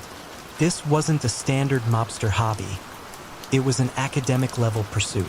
Corbin saw a potential crack, not in their defenses, but in the heart of their most trusted man. Corbin began to apply pressure, not directly, but through Leo's quiet obsession. Discreetly, the FBI arranged for critical suppliers of rare watch parts to experience unexpected shipping delays or inventory issues whenever Leo made an inquiry. A specific, crucial gear he needed for his Patek Philippe, which was coming up for auction in Geneva, was mysteriously withdrawn at the last moment. Leo's frustration grew. His personal quest, his sanctuary, was being quietly, systematically thwarted. He didn't know why or how, but the world suddenly seemed to conspire against his one true passion. Then, a seemingly benevolent hand reached out. An anonymous intermediary, a respected figure in the obscure world of high-end watch restoration, offered Leo access to a rare network of parts and specialized knowledge. The catch? Occasional, minor favors, seemingly innocuous pieces of information about supply chains or logistical movements within the city, ostensibly for a legitimate research project on urban freight efficiency. Nothing that seemed directly connected to the Volkovs, and certainly nothing that seemed illegal. Leo, desperate to complete his cherished timepiece, quietly agreed. The favors were subtle. Leo might accidentally misplace a specific manifest for a legitimate Volkov-owned trucking company, leading to a temporary minor diversion. He might forget to relay a message about a change in delivery routes for a seemingly innocent construction material shipment. These were small, almost negligible blips in the Volkov's vast, complex operations, easily dismissed as human error. But these errors, meticulously collected by Corbin, started to paint a picture. The seemingly random diversions, delays, and misplacements, when cross-referenced, consistently created vulnerabilities that allowed law enforcement to observe and gather information on routes, shipments, and financial transactions that would otherwise have been invisible. The Patek Philippe slowly but surely began to take shape in Leo's workshop. Each tiny gear, each delicate spring was perfectly placed. As it neared completion, so too did the FBI's case against the Volkov family. The series of small, unexplained mishaps in their logistics, orchestrated by Leo, had provided the subtle openings Corbin needed. When the raids finally came, they were swift and precise. The Volkovs' operations were crippled, their intricate network of legitimate businesses and illicit ventures suddenly exposed. In Leo Moretti's basement workshop, amidst the tools and tiny components, agents found the fully restored Patek Philippe, ticking perfectly. And beside it, in a small, locked box, they discovered Leo's true ledger, a meticulous, handwritten record not of the family's finances, but of every favor he had quietly performed, every subtle misdirection, every instance where his personal obsession had subtly nudged the Volkov empire towards its quiet, inevitable downfall. He hadn't betrayed them with a sudden, dramatic turn, but with a slow, almost imperceptible erosion of their defenses, driven by the very private, unyielding desire to complete his masterpiece. He had traded an empire for a ticking dream. Arthur Sterling was the undisputed visionary behind the revitalization of Havenwood, a struggling industrial city in the American heartland during the 1980s. He transformed derelict factories into bustling business parks, built gleaming new residential complexes, and even funded the city's beloved public library. He was hailed as a civic hero, a man who brought jobs and prosperity. But how could such a revered figure, whose name adorned plaques in public buildings, secretly preside over a vast criminal empire built not on violence, but on quiet economic coercion and masterful deception? This question lingered, a dark whisper beneath the gleaming facade of Havenwood's rebirth. Arthur Sterling was a different breed of power broker. There were no flashy suits, no visible bodyguards, no confrontational displays of force. He presented himself as a humble, shrewd businessman, a self-made man with an almost paternal concern for Havenwood's welfare. His company, Sterling Holdings, became synonymous with progress. They handled everything from large-scale municipal contracts to small-town renovations.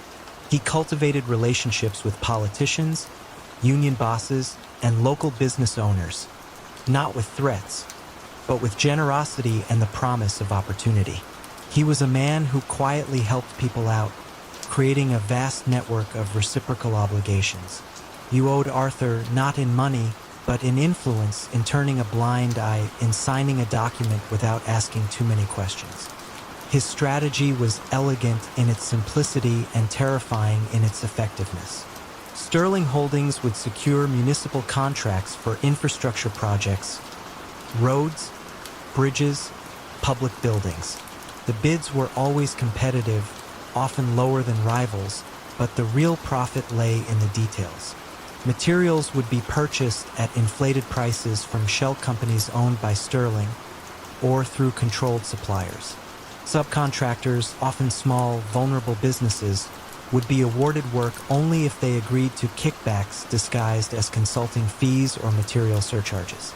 Phantom employees padded payrolls, their salaries siphoned off. It was money laundering through legitimate channels, a slow, continuous flow of public funds diverted into Arthur's hidden coffers. Beyond construction, Arthur expanded into waste management and transportation, leveraging his control over permits and union access. If a competitor wanted to operate in Havenwood, they had to go through Sterling. If a new business wanted to secure a crucial zoning variance or an expedited inspection, a call to Arthur could smooth the way. The coercion was subtle. A permit might be inexplicably delayed, a loan application mysteriously rejected, a crucial supply chain suddenly unavailable. Most people complied, knowing that resisting Arthur meant economic ruin, not a bullet. He held the city's economic lifeblood in his hands, and everyone, from the mayor's office to the smallest shop, felt his silent pressure. For years, this system operated flawlessly. Havenwood thrived, seemingly oblivious to the shadow puppetry behind its prosperity. Arthur was even instrumental in securing significant federal grants for urban renewal, further expanding his reach and access to public funds. He was untouchable, admired, but every meticulously constructed facade, no matter how grand, eventually reveals its hidden seams. The unraveling began not with a federal investigation, but with a series of minor, almost unnoticeable bureaucratic hiccups. A newly appointed city auditor, Elias Vance, a meticulous man who believed in every line balancing, began to notice small discrepancies in the material costs for several Sterling Holdings projects. Individually, each variance was minor, easily dismissed as administrative error. But Elias, with the quiet persistence of a determined librarian, started noticing a pattern. The same subcontractors, the same suppliers, the same small but consistent overcharges. He wasn't looking for crime. He was looking for efficiency and accountability, and what he found was a pervasive inefficiency that seemed too perfectly structured. Elias's inquiries, initially polite and formal, slowly turned into quiet digging. He cross-referenced bid prices with market rates, reviewed permits against actual work completed, and discreetly interviewed smaller contractors who had been involved in Sterling projects. The contractors were hesitant, nervous, speaking in guarded tones about unforeseen costs and complex local requirements that had somehow always eaten into their profits. One, a man named Sal, a struggling plumbing contractor whose family had been pressured into an unfavorable Sterling deal years ago, finally, quietly, reached out. He spoke of how Arthur had saved his business during a tough time, but the favor had cost him his independence, locking him into inflated supply chains and forced kickbacks. This led Elias to a financial analyst at a local bank, wary but willing to speak anonymously about a sudden proliferation of new shell corporations with vague business descriptions, all with ties to Sterling Holdings. The money wasn't disappearing. It was simply being rerouted through a labyrinth of legitimate-looking transactions. Elias realized he wasn't looking at minor inefficiencies. He was looking at a systemic, citywide network of quiet embezzlement and racketeering, meticulously designed and operated by the city's beloved benefactor. The confrontation with Arthur Sterling was not a dramatic arrest. It was a formal meeting in a quiet conference room at City Hall. Elias, armed with binders full of meticulously compiled data, financial ledgers, subcontractor invoices, property records, and the quiet testimonies of those who had been economically bound by Arthur's favors, presented his findings.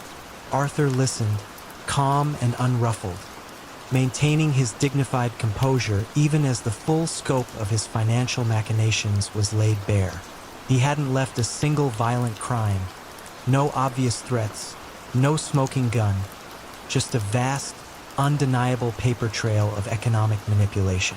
The evidence, though intricate, was overwhelming. It wasn't about a single grand heist, but thousands of small, perfectly legal-looking transactions that, when pieced together, revealed a sprawling criminal enterprise. Arthur Sterling was convicted not for violence, but for racketeering, fraud, and money laundering. Havenwood watched in stunned silence as their hero, the architect of their prosperity, was revealed to be the silent master of a criminal shadow economy. His fall was as quiet and deliberate as his rise, a testament to how power, even without a single violent act, can corrupt an entire community from within. In the sprawling urban tapestry of London during the late 1990s, property markets suddenly began behaving erratically. Pockets of neighborhoods, once unremarkable, experienced inexplicable surges in value, far outpacing any economic indicators or development announcements. It was as if an invisible hand was meticulously carving out fortunes in precise, localized bursts, leaving seasoned economists utterly baffled. How could such precise, almost surgical market anomalies occur without a visible puppet master, defying every known rule of real estate and urban planning? The answer lay hidden not in bricks and mortar, but within lines of code and the quiet ambition of a reclusive academic. Dr. Alistair Finch was a theoretical urban economist at a prestigious London university. He wasn't interested in the grand narratives of global finance. His obsession was the microscopic, the hyperlocal dynamics of urban gentrification. For years, he toiled in solitude, developing Minerva, an algorithm designed to predict and even subtly influence property values at the street level. Minerva analyzed countless data points, local crime statistics, school ratings, transport links, obscure zoning regulations, even social media sentiment and the subtle shifts in local business permits. It was a groundbreaking predictive model, too complex and specific for mainstream application, but Alastair believed it held the key to understanding the subtle, often unnoticed forces that shaped the city's economic future. Alastair lived a quiet life, his apartment overflowing with books and his mind consumed by data. He'd published niche papers, presented at obscure conferences, but Minerva remained his personal project, a digital oracle. Until, that is, he was approached by a consortium of investors, seemingly legitimate, led by the impeccably dressed but unervingly sharp Mr. Elias Thorne. Thorne spoke of innovative urban renewal and data-driven investment. He understood Minerva's potential with frightening clarity, not as an academic tool, but as a silent weapon. Alastair, flattered by the attention and the promise of resources to truly test his theories in the real world, albeit indirectly, agreed to a quiet partnership. He was assured his work would only be used to identify undervalued assets for ethical development. The reality, however, was far more insidious. The consortium, with Minerva's precise predictions, began their work. They didn't use violence or overt threats. Instead, they employed a strategy of quiet economic coercion. Minerva would identify a target area, perhaps a street with a cluster of struggling small businesses, or a block of aging residential properties whose owners were nearing retirement. The consortium would then discreetly acquire a few key properties, often through multiple shell companies. Using their network of fixers in city planning and finance, they would then subtly manipulate local conditions.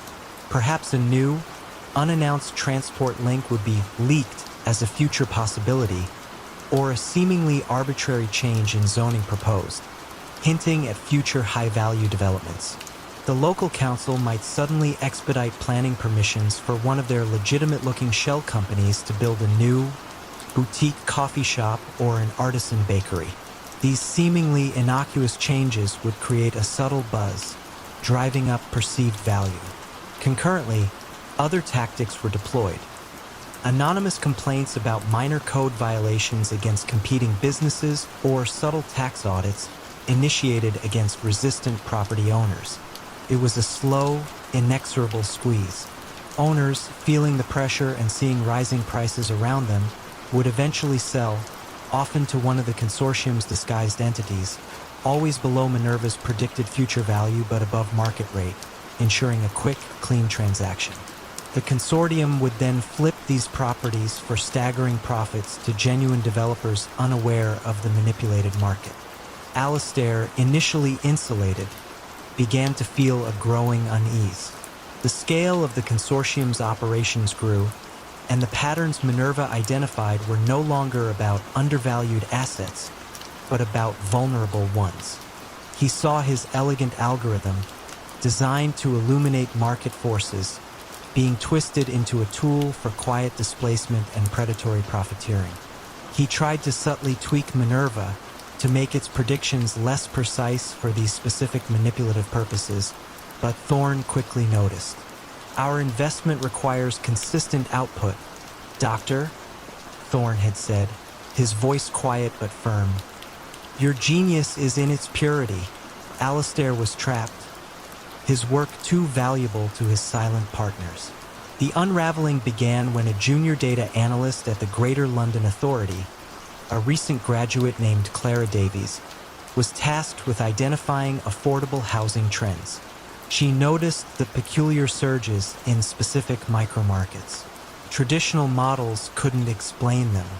What truly caught her eye was the consistency of the anomalies, the exact timing of property flips, the specific types of businesses that appeared or disappeared, and the uncanny precision with which property values peaked before being sold. It wasn't random. It was too perfect, too efficient, like a statistical ghost. Clara, recalling an obscure academic paper from her university days about hyperlocal market predictive algorithms, started digging.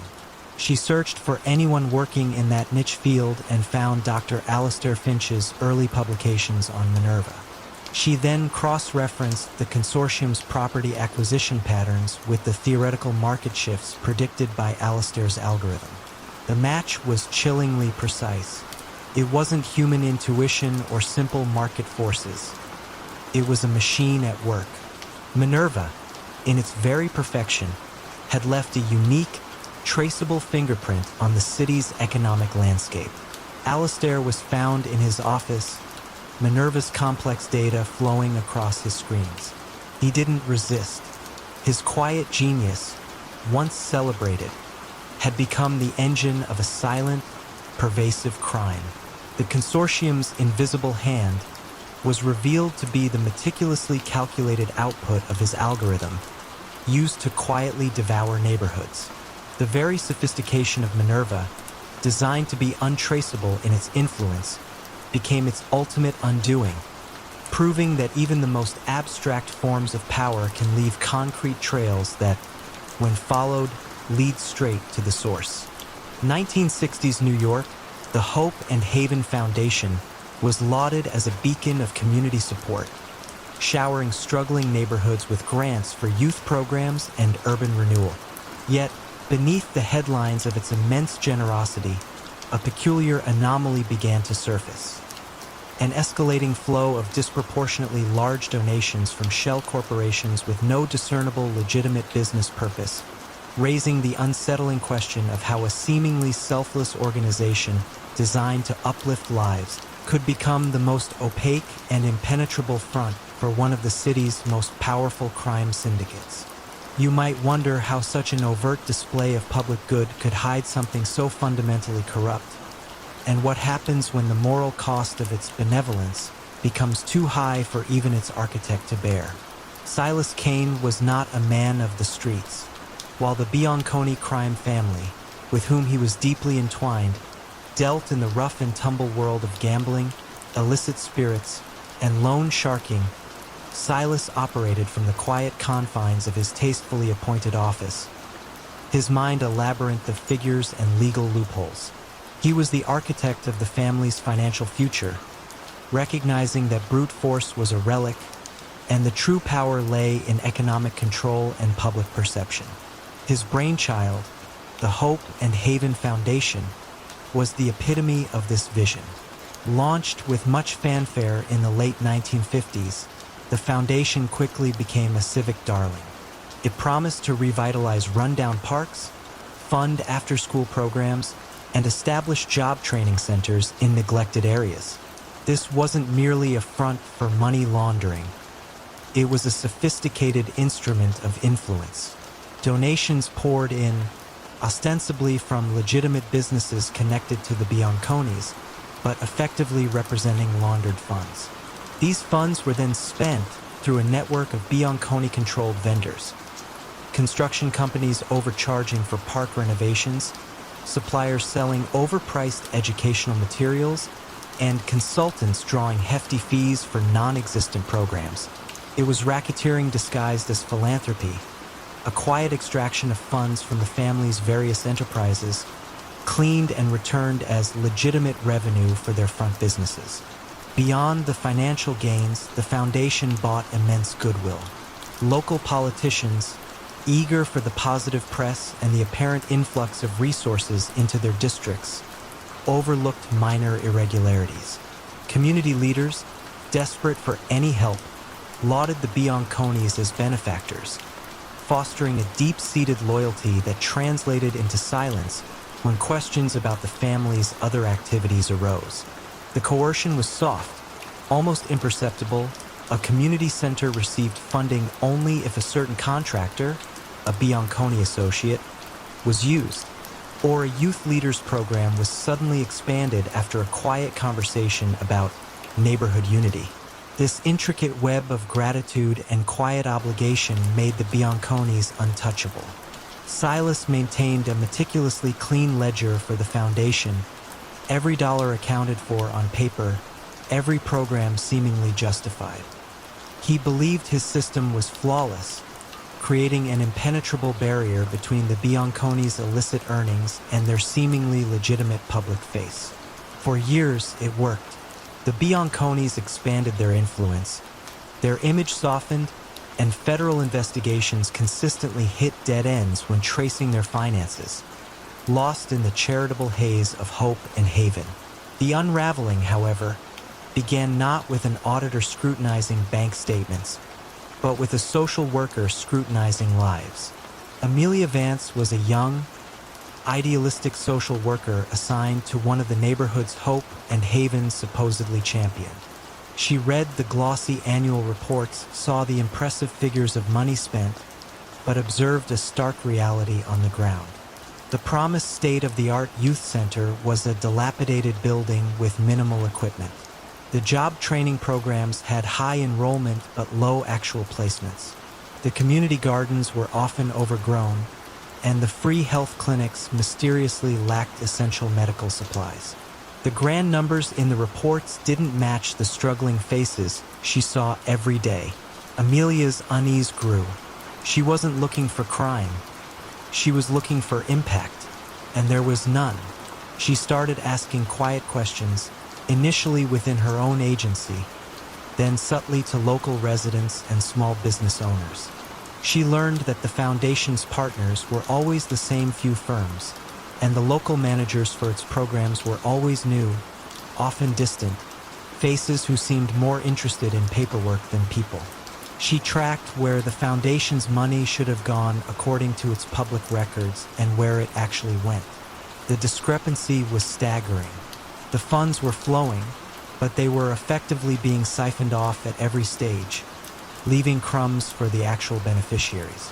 Amelia's quiet persistence eventually caught the attention of Eleanor Harding, an investigative journalist for a local newspaper, who had long suspected the Bianconis' sudden shift to philanthropy was too good to be true.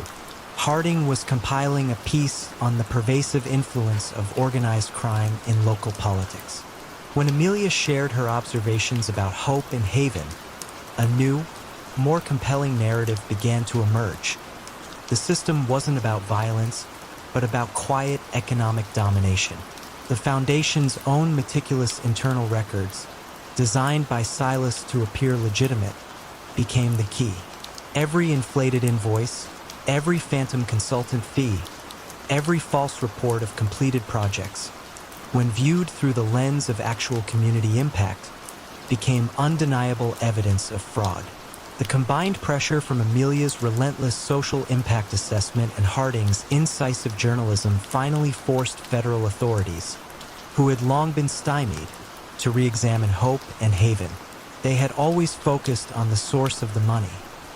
Now they looked at its destination or lack thereof.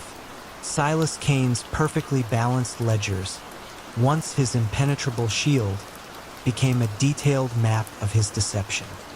He had created an empire of quiet fraud, and in his meticulous effort to make it appear legitimate, he had inadvertently documented its every illicit transaction. Silas Kane was arrested in his office, not amidst a shootout, but surrounded by his neat stacks of financial reports, his intricate web of charitable endeavors. The Bianconi family's public image, so carefully cultivated through the foundation, crumbled.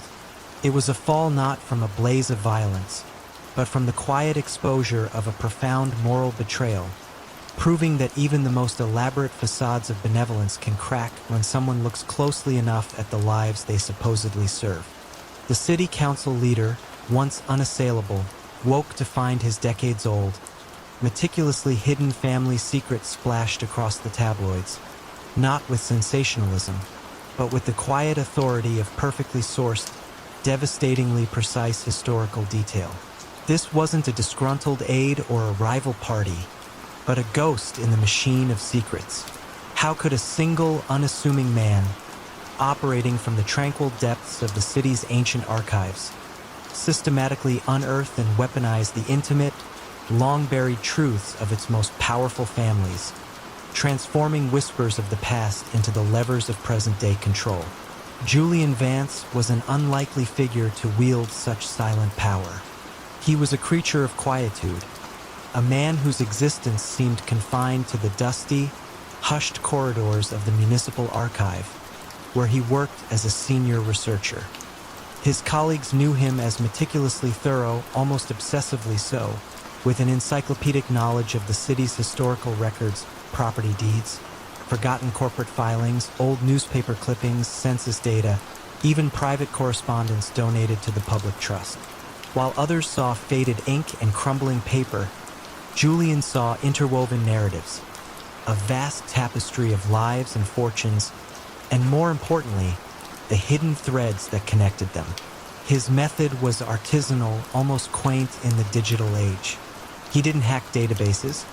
He sifted through microfiche, cross-referenced forgotten land registry documents, and pieced together fragmented biographies from local society pages. He was building something far more potent than a digital dossier, a comprehensive, analog map of vulnerability, an echo chamber of the past. He discovered long-lost paternity suits, suppressed bankruptcies, undisclosed ties to unsavory historical figures, and quiet acts of disinheritance. He found the moments of weakness, the discreet crimes, and the hushed scandals that the city's elite believed had vanished with time. Julian's business was never about direct extortion. He operated through intermediaries, anonymous dead drops, and carefully curated leaks to select journalists or rival factions.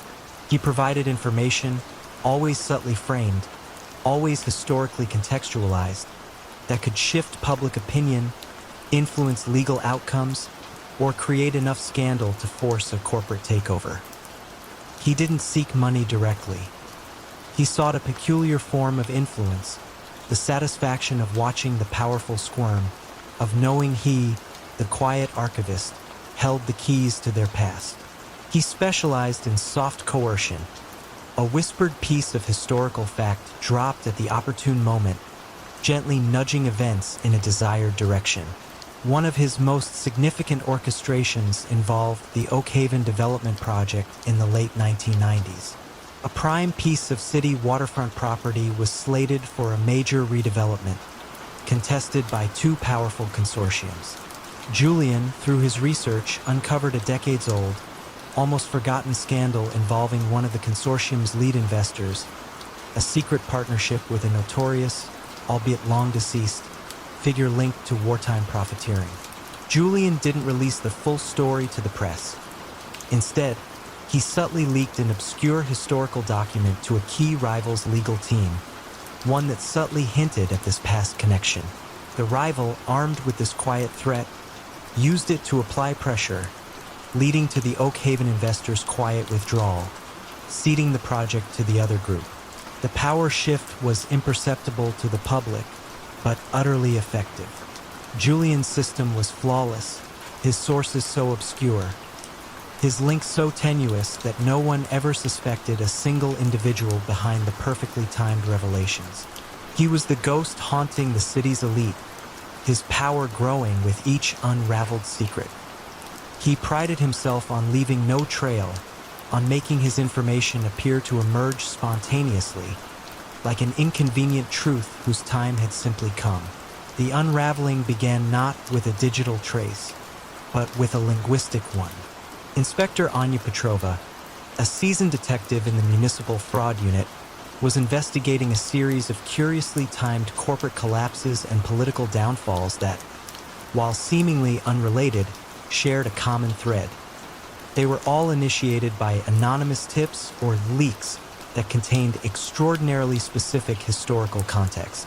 Petrova noticed that these leaks, whether to journalists, rivals, or authorities, always contained certain archaic turns of phrase, specific historical anecdotes, or a particular depth of genealogical detail that was far beyond typical investigative reporting or casual gossip. It was a stylistic fingerprint, a unique voice that was almost too precise in its historical accuracy. Petrova started collecting these anonymous materials, not for their content, but for their form. She consulted with academic historians, linguists, and even graphologists for the few instances where physical documents were involved.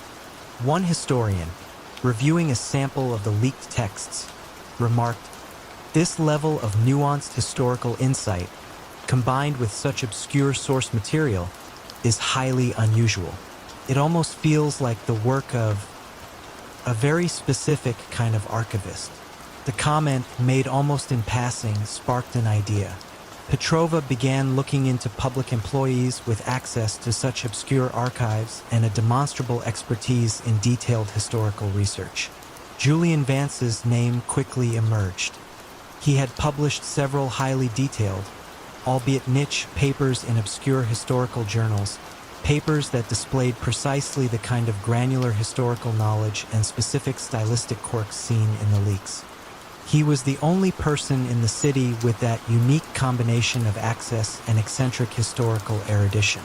The arrest was quiet, fitting for a man who operated in the shadows of the past. Julian was found in his archival office, surrounded by stacks of historical documents, meticulously cataloging new acquisitions. He looked up, a faint smile on his face, as if he had been expecting them. He had created an empire of quiet leverage, one built on the knowledge that the past, however deeply buried, never truly dies. His meticulousness, his very unique flair for historical detail, the very strength of his method, became the subtle, unmistakable signature that finally brought the ghost of the archive into the light. Opulent world of high-stakes art collecting, a peculiar trend emerged in the late 1970s. Masterpieces, long thought lost or locked away in private vaults, occasionally reappeared on the market, authenticated by respected experts, only to vanish just as swiftly into new, anonymous collections. It raised a chilling question. How could such an intricate, quiet, and seemingly legitimate trade in priceless historical art be the central pillar of a global crime syndicate, transforming forged canvases into untraceable wealth and wielding influence through the sheer beauty of deception? The answer lay in the subtle brushstrokes of a master forger and the quiet complicity of an unwitting art world. Dominic, the curator Rossi, was not a man of violence, but of exquisite taste and an uncanny ability to replicate the ethereal beauty of old masters. His studio, hidden behind a legitimate antique restoration business in Florence, was less a workshop and more a sanctuary. For decades, he had perfected his craft, studying pigments, brushstrokes, and aging techniques with an almost religious devotion. His forgeries were not crude copies. They were perfect in every sense, indistinguishable from the originals, designed to fool not just the casual eye but the most discerning expert. Dominic worked exclusively for the Patrons, a shadowy international consortium that had recognized the unique potential of art as a silent, high-value currency. Unlike cash, art transcended borders, its value was subjective, and its movement could be almost entirely untraceable.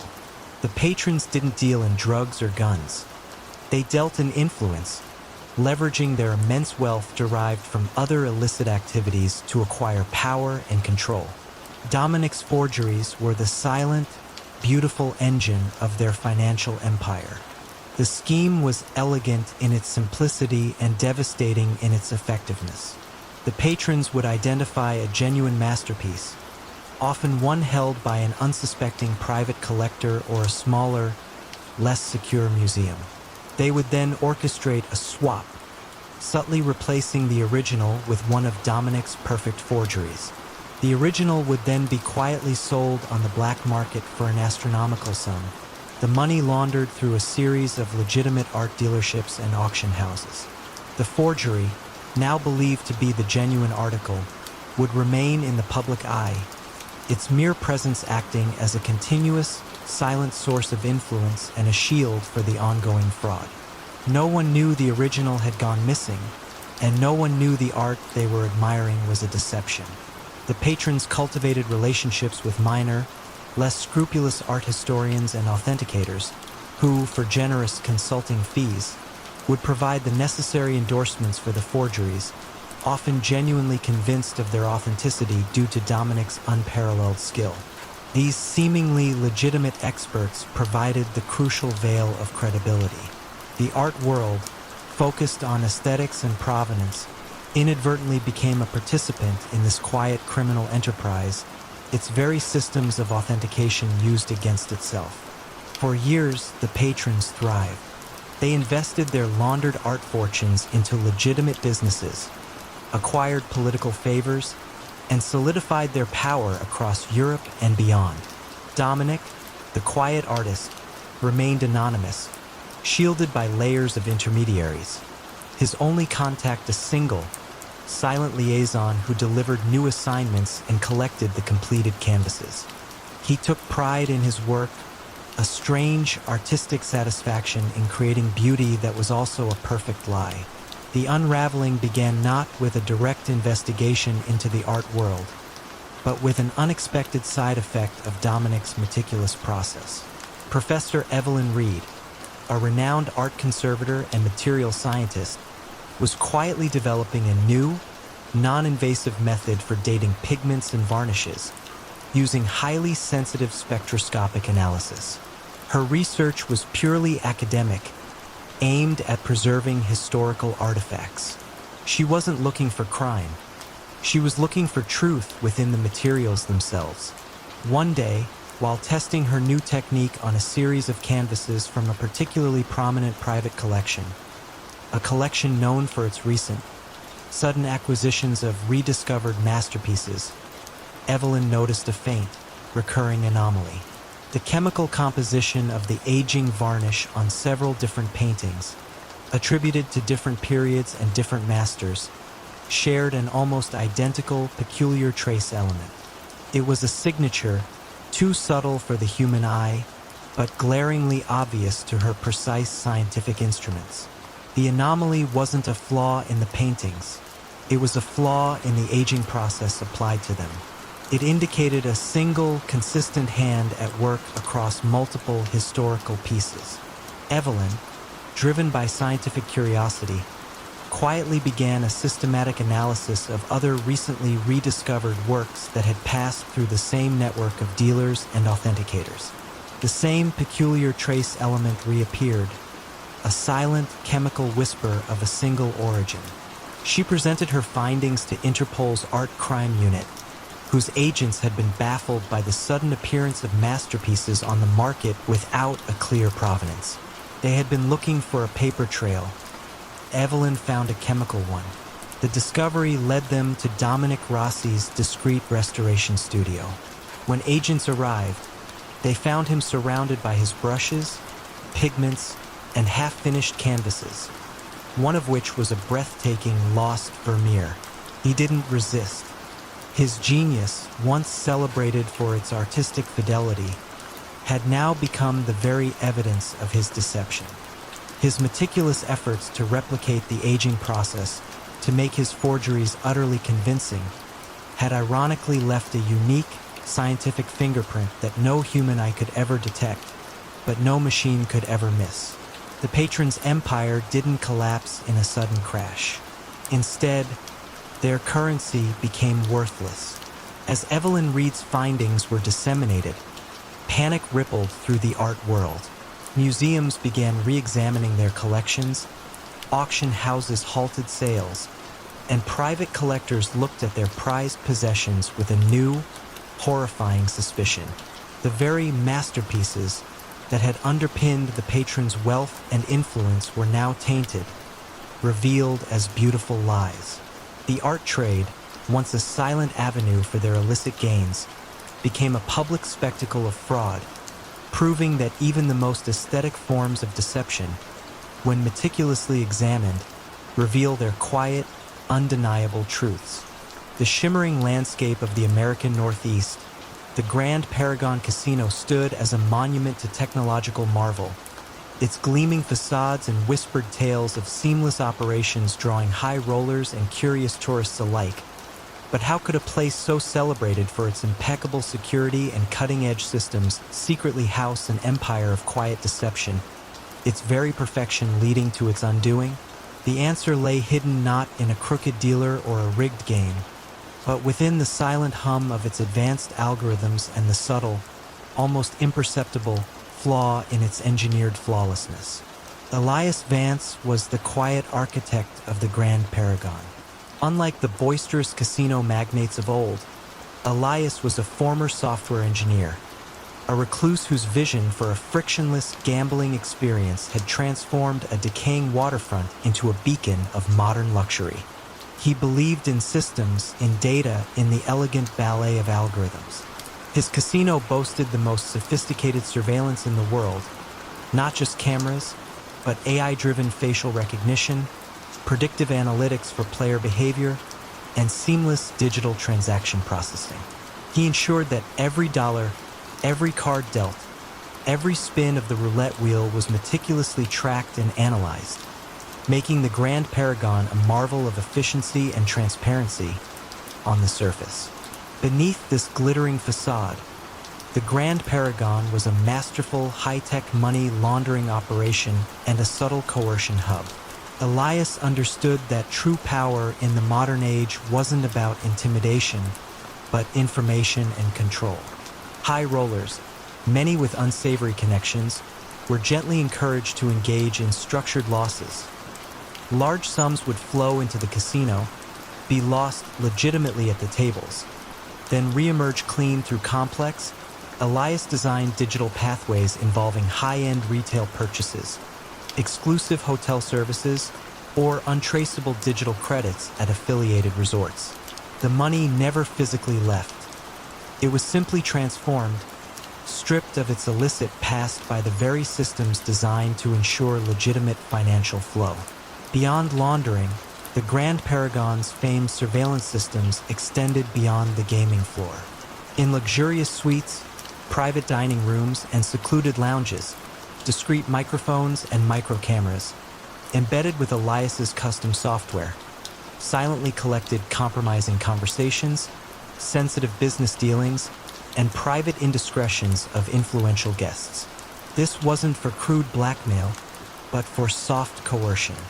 When Elias needed a zoning variance approved, an inspection overlooked, or a rival venture quietly sidelined, a strategically placed, anonymous tip or the mere suggestion of a certain record existing was usually enough. No threats, no violence, just the quiet weight of information. Elias's pride in his system was absolute. He had built it to be impenetrable, a digital ghost that left no discernible trail. Every transaction was meticulously recorded and instantly reconciled. Every security incident, every human error, every anomaly was logged and addressed with remarkable speed. It was this very perfection, however, that started to draw the quiet attention of Special Agent Lena Petrova from the Treasury Department's Financial Crimes Unit. Petrova wasn't investigating the Grand Paragon directly.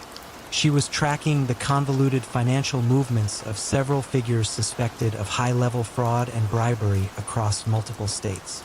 Repeatedly, their money trails would lead to dead ends after a visit to the Grand Paragon. What struck Petrova was not the absence of financial irregularities within the casino's reported operations, but the absence of expected irregularities. Every complex system, especially one involving thousands of human interactions and millions of transactions, generated statistical noise, minor errors, and unpredictable fluctuations. The Grand Paragon, according to its publicly available audit logs and security reports, ran with an almost impossible level of perfection. Petrova's team, deploying advanced statistical analysis, identified that the Grand Paragon's internal security reports, audit logs, and employee performance metrics exhibited an abnormally low rate of false positives, miscalculations, or any form of digital noise. It was too clean, too efficient. This hyper-efficiency, meant to be a strength, was itself a unique signature, an anomaly in the world of large-scale data systems. It hinted at a deep-seated manipulation, a system designed not just to process data, but to perfectly sanitize it. They began to look for the silent data, the patterns created by the absence of expected chaos. The true breakthrough came from a frustrated former data architect, once a rising star under Elias. He had grown increasingly uncomfortable with the true purpose of the casino's perfection. He didn't turn informant directly. Instead, he anonymously leaked a highly technical, obscure industry white paper he had authored, discussing novel approaches to secure casino data management. Hidden within the complex equations and theoretical diagrams of this paper was a subtle, almost unnoticeable reference to a unique, proprietary data compression and archival method developed by Elias, designed to efficiently store vast amounts of raw, unedited surveillance and transaction data before it was processed by the main sanitizing algorithms. This method, while highly secure, left an almost imperceptible digital fingerprint, a specific mathematical pattern inherent in the compressed files. Petrova's team seized on this. They obtained a warrant based on the statistical anomaly of the Grand Paragon's impossible perfection and the unique compression fingerprint identified by the white paper. The raid was quiet, efficient. Elias Vance was found in his server room, overseeing his immaculate digital empire. On the casino's secure, hidden servers, they found the raw, uncompressed data, the original, unsanitized financial transactions, and, more damningly, the unedited audio and video feeds from the non-gaming areas, revealing the true scale of the money laundering and the intimate details of the blackmail. The Grand Paragon, once celebrated for its flawless operation, became a testament to how even the most brilliant and quiet criminal enterprises can be undone not by external force, but by the very meticulousness of their own design, by the quiet, undeniable signature of their engineered perfection. The city of Verona, Italy, in the late 1990s, prided itself on its revolutionary waste management system, an eco-friendly marvel that transformed refuse into renewable energy and kept its streets spotless. Yet beneath this gleaming facade of environmental responsibility, a quiet empire of illicit trade and unseen surveillance thrived, raising the unsettling question of how such a publicly lauded initiative could become the perfect cover for a criminal organization whose influence extended far beyond the recycling bins. How did such a visible, civic-minded enterprise become the perfect cloak for an insidious, unseen power? Antonio the Cleaner Ricci was a visionary, or at least he presented himself as one. Sensing the shifting tides of organized crime, he steered the Ricci family away from the traditional, bloody rackets towards something far more sophisticated: public services. Waste management, he declared, was the future and essential, often overlooked utility ripe for innovation and, crucially, for quiet control. He launched Eco Verona, a seemingly progressive company dedicated to sustainable waste solutions. With aggressive, seemingly altruistic bidding and an extensive network of political connections forged through years of subtle favors, Ricci quickly secured the city's lucrative waste collection and recycling contracts. Eco Verona rapidly became a model of urban efficiency. State-of-the-art recycling plants hummed, custom-built trucks with GPS trackers navigated the city's narrow streets, and public campaigns touted the city's commitment to a greener future. Antonio, a charismatic speaker, was lauded as a civic hero, often seen at environmental conferences, passionately advocating for responsible consumption. His influence grew, not through overt threats, but through the seamless integration of his legitimate business into the very fabric of Verona's daily life. The true genius of Ricci's operation lay in its multiple layers of quiet criminal strategy.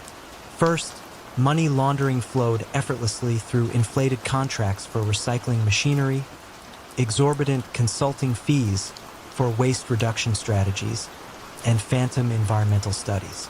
Millions in illicit funds were simply absorbed into Eco Verona's legitimate expenditures, emerging clean and indistinguishable from genuine profit.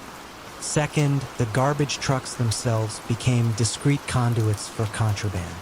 Untaxed luxury goods, counterfeit designer items, even sensitive documents would be hidden in specially designed compartments or mixed with legitimate refuse, moved silently across the city under the guise of daily collections, bypassing traditional checkpoints. Most insidiously, waste became a source of intelligence. For Ricci, every discarded item, every piece of trash, was a potential clue. Special collection teams, disguised as efficiency experts, were dispatched to specific neighborhoods or businesses. They weren't looking for recyclables. They were meticulously sifting through targeted waste bins, searching for discarded financial records, personal letters, digital devices, or any intimate detail that could be leveraged for blackmail or coercion. A rival business's strategy, a politician's indiscretion, a judge's secret, all could be found in the quiet rustle of discarded waste. The coercion was soft, a sudden delay in trash collection for a non-compliant business, or an unexpected surge in waste disposal fees. People complied, knowing that Eco Verona, and by extension, Ricci, held control over a vital service. For years, this green empire operated flawlessly, its public image pristine, its underlying machinations entirely hidden. Antonio's influence permeated every level of city life. The system was so perfectly integrated, so seemingly beneficial, that no one looked beyond the surface. The unraveling, however, began not with a criminal investigation, but with a scientific one. Dr. Sofia Rossi, a brilliant young environmental data analyst from Milan, was contracted by the city to optimize Verona's recycling rates and waste stream efficiency. Her mandate was purely academic: analyze the data, identify inefficiencies, propose solutions. Sofia was meticulous, bordering on obsessive, and she believed in the undeniable truth of numbers. She delved into Eco Verona's vast data logs, collection routes, waste tonnage by neighborhood, recycling composition reports, and energy conversion rates. Initially, everything looked perfect, almost too perfect. Then, Sofia began to notice peculiar statistical anomalies. Certain high-value industrial waste streams that should have shown up in recycling reports were consistently missing or severely underreported. Conversely, specific residential areas, particularly those where prominent city officials or rival businessmen resided, exhibited unusually low recycling contamination rates and suspiciously clean waste profiles, almost as if their trash had been pre-sorted or selectively collected, far beyond any human capability for consistent perfection. It wasn't about what was in the trash, but the unnatural patterns of what was not there, or where certain types of waste were inexplicably diverted. Sofia ran simulations, cross-referenced collection data with urban planning maps and public records.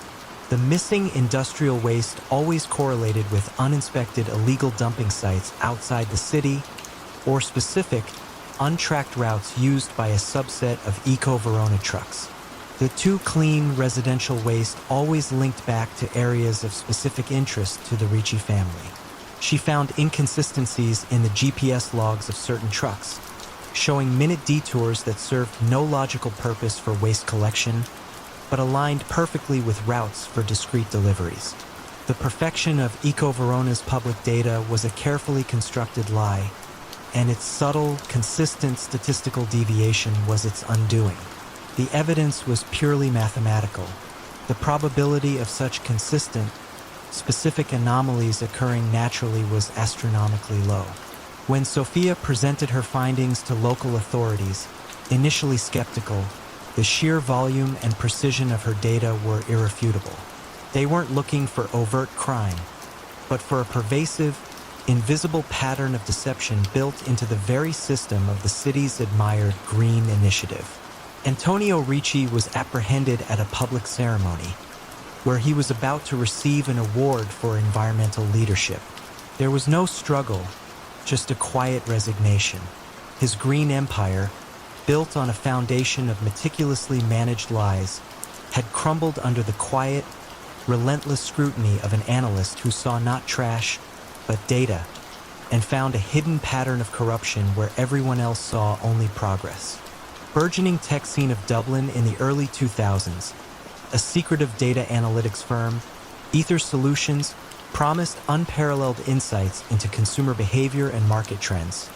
Yet the sheer depth and prescience of their information hinted at something far more profound than standard data mining. How could a company so seemingly benign, operating on the cutting edge of digital understanding, become the central nexus of a sprawling criminal enterprise, manipulating information to wield invisible power and control without a single overt act of intimidation or violence? The answer lay hidden within the silent, interconnected flows of the digital world and the quiet ambition of a reclusive genius. Dr. Liam O'Connell was a paradox. A brilliant mathematician and computer scientist, he had retreated from the public eye after a personal tragedy, founding Ether Solutions from a nondescript office in a quiet Dublin suburb. He was a data whisperer, capable of seeing patterns and connections in vast datasets that eluded conventional analysis. His innovation was Nexus, a proprietary algorithm that didn't just aggregate data. It inferred relationships, predicted behaviors, and identified hidden vulnerabilities with unnerving accuracy, not just in markets, but in human systems. Liam's initial clients were legitimate marketing firms, financial institutions, and political consultants seeking an edge. But the true power of Nexus was too immense to remain confined to conventional business. Soon, a shadowy consortium, led by the enigmatic Mr. Thorne, the same alias encountered in other narratives, a subtle thread connecting these quiet operations, approached Liam. They didn't want market insights, they wanted leverage. They saw Nexus not as a tool for prediction, but for silent control. Liam, driven by a detached intellectual curiosity and the irresistible challenge of applying Nexus to real-world, high-stakes scenarios, agreed to a quiet partnership. He was assured his work would simply identify risk factors and influence points. The reality was far more insidious. Ether Solutions, under the consortium's direction, became a silent intelligence agency. Nexus began ingesting vast amounts of publicly available data, then subtly, almost imperceptibly, expanded its reach. Dark web forums, compromised minor websites, even seemingly legitimate online surveys and obscure social media groups. It pieced together fragments of information, financial transactions, personal communications, medical records, legal filings, even private interests, creating comprehensive, chillingly accurate profiles of influential individuals. This wasn't identity theft. It was identity comprehension, revealing the hidden desires, fears, and vulnerabilities of judges, politicians, CEOs, and rival criminals. The consortium then wielded this information through soft coercion. There were no overt threats, no violence.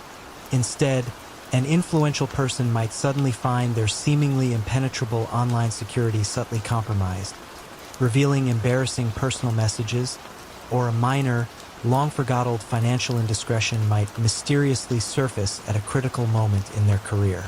A rival business, poised for a lucrative deal, might find their key investor suddenly, inexplicably, backing out due to unforeseen concerns that perfectly targeted a minor but sensitive vulnerability identified by Nexus. The manipulation was so subtle, so seemingly coincidental, that victims rarely suspected a coordinated effort. Liam's system was flawless, designed to leave no direct traceback to Ether Solutions. The information was always disseminated through multiple, seemingly independent channels, anonymous tipsters, minor news outlets, or seemingly random leaks. He prided himself on the elegance of Nexus, its ability to weave an invisible web of influence, making it appear as if fate, rather than careful calculation, was guiding events.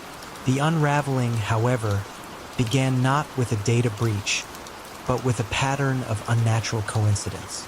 Detective Inspector Aisling Murphy, a veteran of the Garda's cybercrime unit, was investigating a series of high-profile political scandals and corporate takeovers that, while seemingly unrelated, shared an uncanny similarity.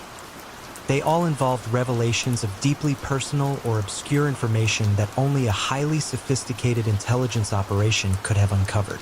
Murphy noted that the tips or leaks were always delivered with a peculiar precision, targeting the exact vulnerability at the exact moment of maximum impact. It was too efficient, too clean for typical human intelligence gathering.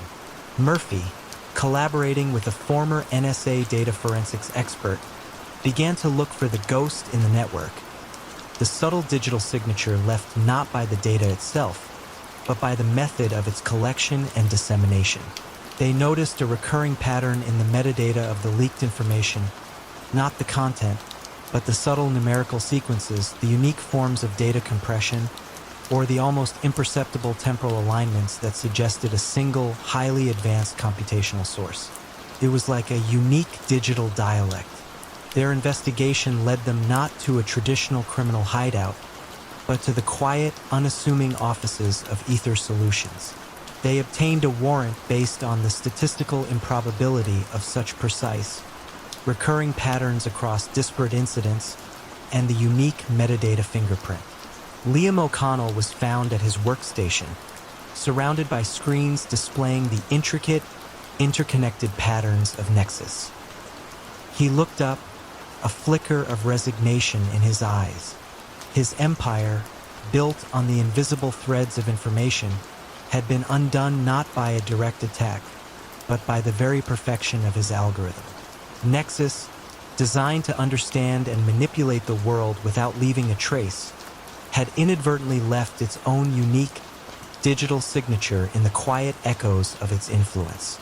It proved that even the most abstract forms of power, when wielded with such chilling precision, leave patterns that, when meticulously examined, lead directly to the quiet, brilliant hand that pulls the strings.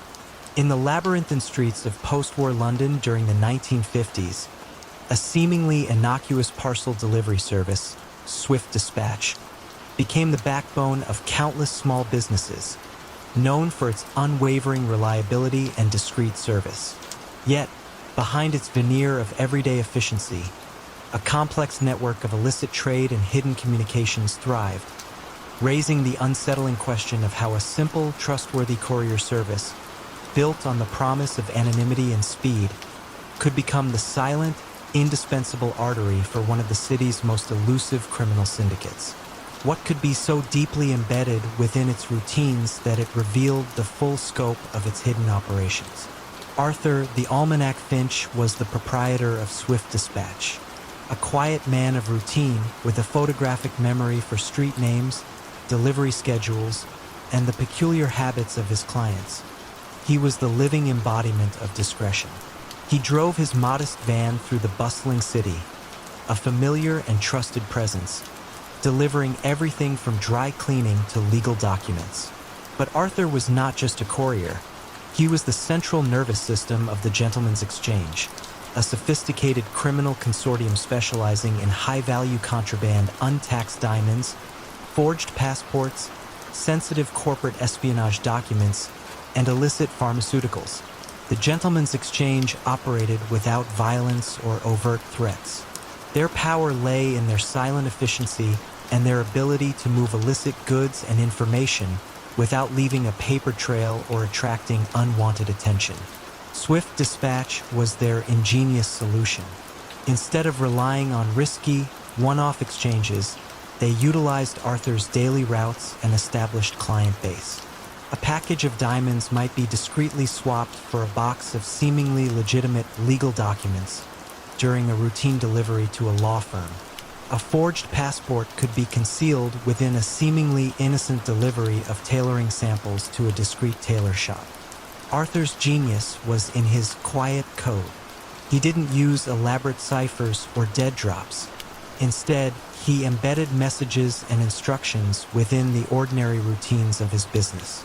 The precise time of a delivery, the specific color of a delivery tag, a seemingly random comment about the weather, or a particular sequence of knocks on a door, these were all elements of a silent, constantly shifting code. A delivery to Mrs. Henderson at 3 p.m., green tag, might signal a high-value drop, while a message about the unusual rain for August subtly indicated a change in collection point. The system was utterly brilliant in its simplicity and perfectly integrated into the mundane. Arthur prided himself on his impeccable record, his punctuality, and the absolute discretion of swift dispatch. He knew the hidden life of London's elite far better than any detective, observing their quiet vices, their secret rendezvous, and their vulnerabilities as he went about his daily deliveries.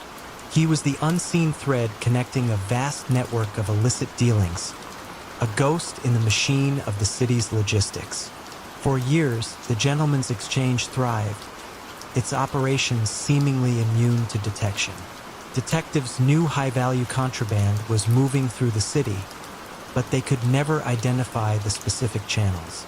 The transactions were too fluid, too deeply embedded in legitimate commerce. The unraveling, however, began not with a direct criminal investigation, but with a quiet traffic analyst, Detective Inspector Eleanor Vance, tasked with optimizing London's notoriously congested road networks. Her work involved analyzing traffic flow patterns, delivery routes, and vehicle movements to identify bottlenecks and propose solutions. She was using nascent computer systems to process vast amounts of data from traffic sensors and city vehicle logs.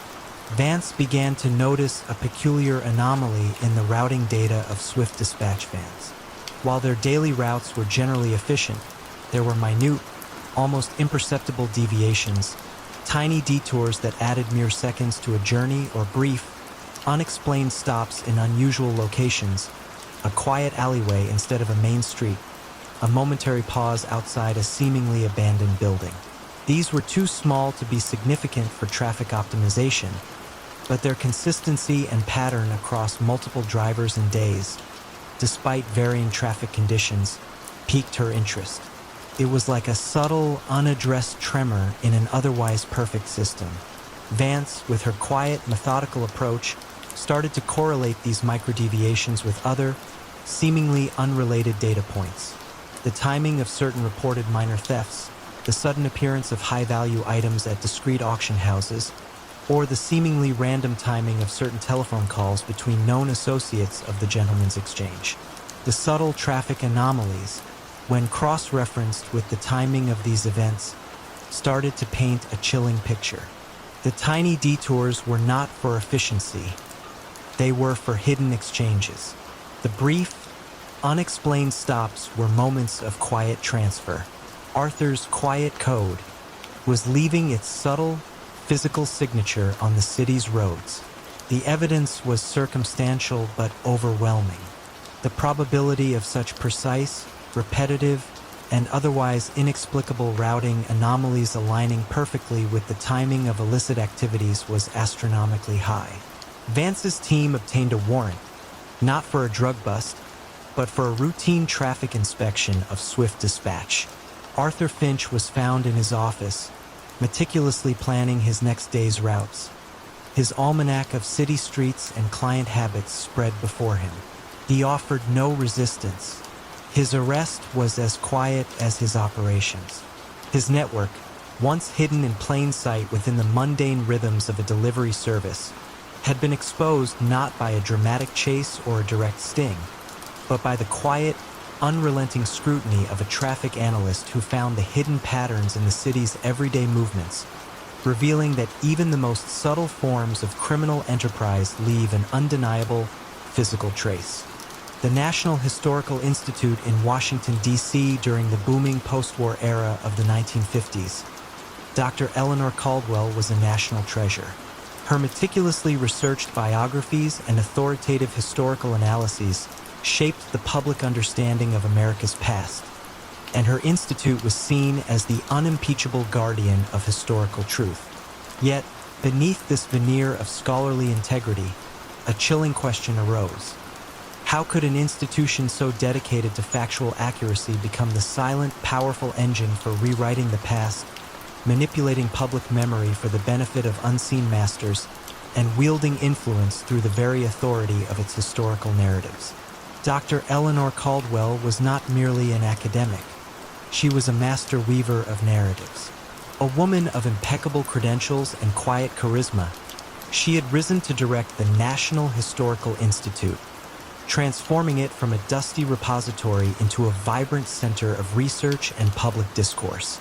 Her true genius, however, lay not just in uncovering history, but in subtly, almost imperceptibly shaping it.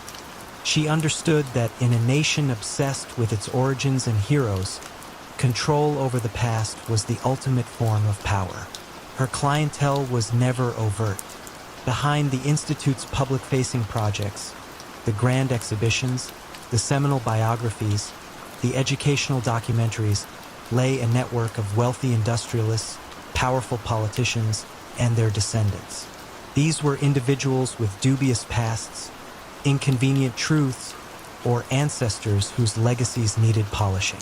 The Institute offered them a unique service, reputation laundering through scholarly authority. The method was meticulously crafted. Dr. Caldwell would commission independent research projects focused on specific periods or figures. Scholars, often unwittingly, would be guided towards certain archival sources or away from others, encouraged to emphasize particular aspects of a narrative, or subtly discouraged from pursuing uncomfortable lines of inquiry. Critical documents might be misplaced during cataloging or discovered with a convenient new interpretation. Dissident academic voices, though never outright censored, would find their funding mysteriously drying up or their research published in obscure, low-impact journals. The Institute wasn't fabricating history wholesale. It was curating it, presenting a plausible, authoritative version of the past that consistently served the interests of its hidden patrons. For example, a prominent industrialist's wartime profiteering might be recontextualized as strategic resource management during a period of national emergency. A politician's early ties to controversial figures might be framed as youthful idealism misdirected, later rectified by mature patriotism. The Institute's publications, backed by its sterling reputation, became the definitive word, subtly reshaping public perception without a single overt lie, just a carefully orchestrated silence or a nuanced reinterpretation. Dr. Caldwell prided herself on the seamlessness of her operation. Every discovery, every scholarly consensus, appeared to emerge organically from rigorous research. The truth wasn't suppressed. It was simply overshadowed by a more palatable, heavily subsidized alternative. The Institute's influence grew, becoming an unassailable arbiter of historical fact, its silent power cemented by the public's trust. The unraveling, however, began not with a direct accusation of fraud, but with a quiet, persistent discrepancy in the very patterns of truth. Dr. Miriam Sharp, a sharp-witted junior archivist at the Institute, was tasked with digitizing older research files. Miriam, a stickler for detail and intellectual honesty, began to notice a peculiar statistical anomaly in the Institute's vast collection of historical sources and publications. Certain topics, particularly those touching on powerful families or contentious corporate histories, consistently exhibited an unusually high percentage of lost or fragile source materials when compared to other, less sensitive research areas. Moreover, when new found documents emerged for these sensitive topics, they almost always bolstered a specific, favorable interpretation and were consistently linked to a very small, exclusive group of research teams within the Institute, despite the broad range of scholars working there. It was as if the randomness of historical discovery and loss was being subtly, precisely manipulated. The historical narrative, instead of being a messy, evolving consensus, was unnaturally coherent and consistently aligned. It was too clean, too perfect, like a photograph subtly retouched to remove an inconvenient shadow. Miriam, recalling a seminar on statistical forensics in historical research, started to apply quantitative methods to the Institute's own archives. She cataloged not just the content of documents, but their provenance, their storage history, and the patterns of their discovery or disappearance.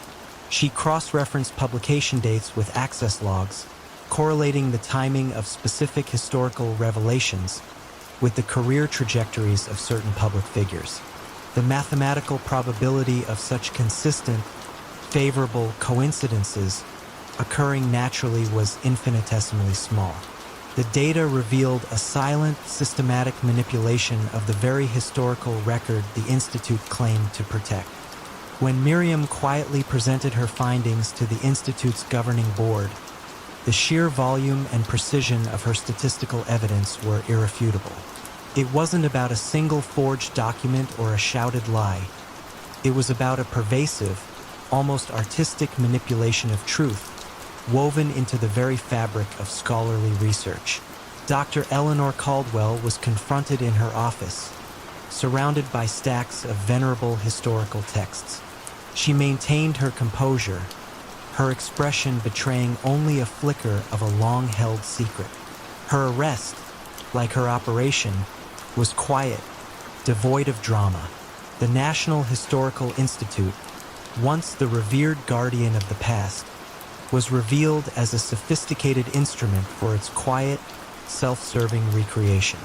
Her genius for narrative, her meticulous attention to scholarly detail, had ironically left a unique statistical signature on the very history she sought to control, proving that even the most abstract forms of deception, when meticulously executed, leave behind a quantifiable truth.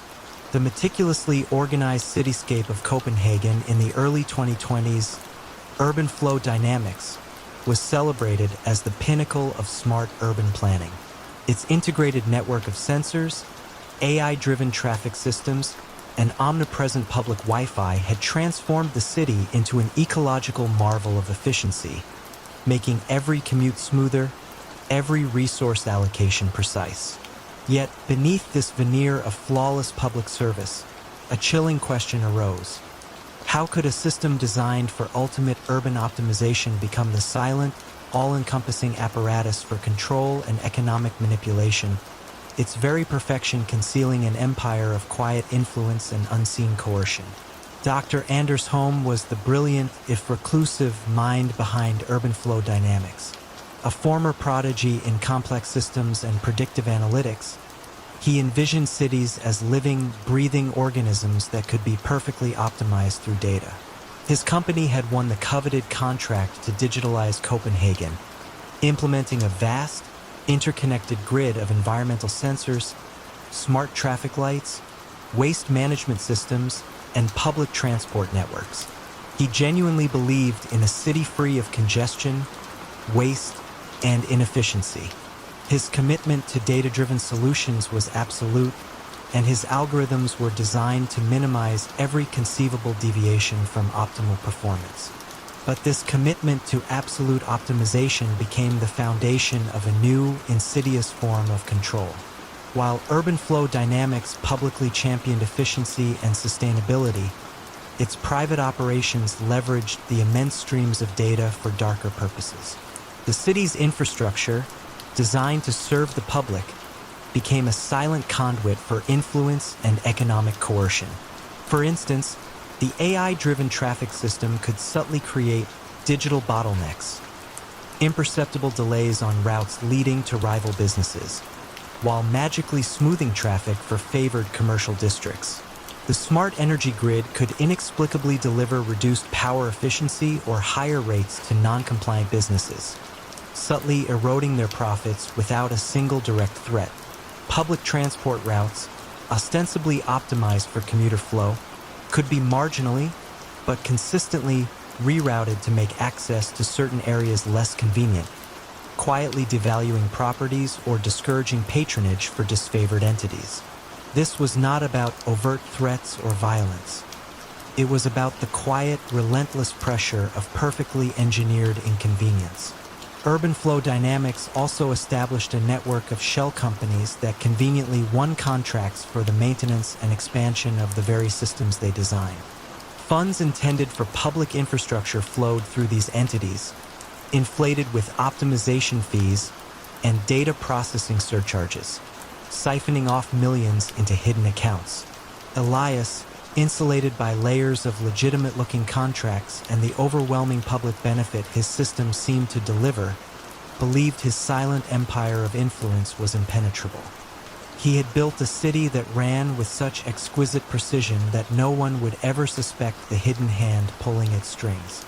The unraveling, however, began not with a whistleblower, but with a relentless pursuit of urban equity. Dr. Freya Larsen, an urban sociologist and data ethics advocate at the University of Copenhagen, had long been an admirer of urban flow dynamics, but her research focus was on social impact and fairness. She began analyzing the city's public service data, seeking to quantify how equitably the benefits of the smart city were distributed across different socio-economic areas. Initially, the overall efficiency numbers were indeed staggering. But as Freya dug deeper, she noticed a peculiar statistical anomaly. The system's perfect optimization seemed to consistently, though subtly, disadvantage certain neighborhoods or small businesses that had historically been vocal critics of city policy, or who were not connected to the prevailing political and commercial elite. Conversely, areas and businesses linked to urban flow dynamics' hidden patrons consistently exhibited superlative efficiency metrics, unnaturally smooth traffic, optimal energy consumption, and flawless public service delivery. Freya, using advanced statistical modeling, discovered that the random fluctuations and minor inefficiencies inherent in any complex urban system were almost entirely absent in areas favored by urban flow dynamics.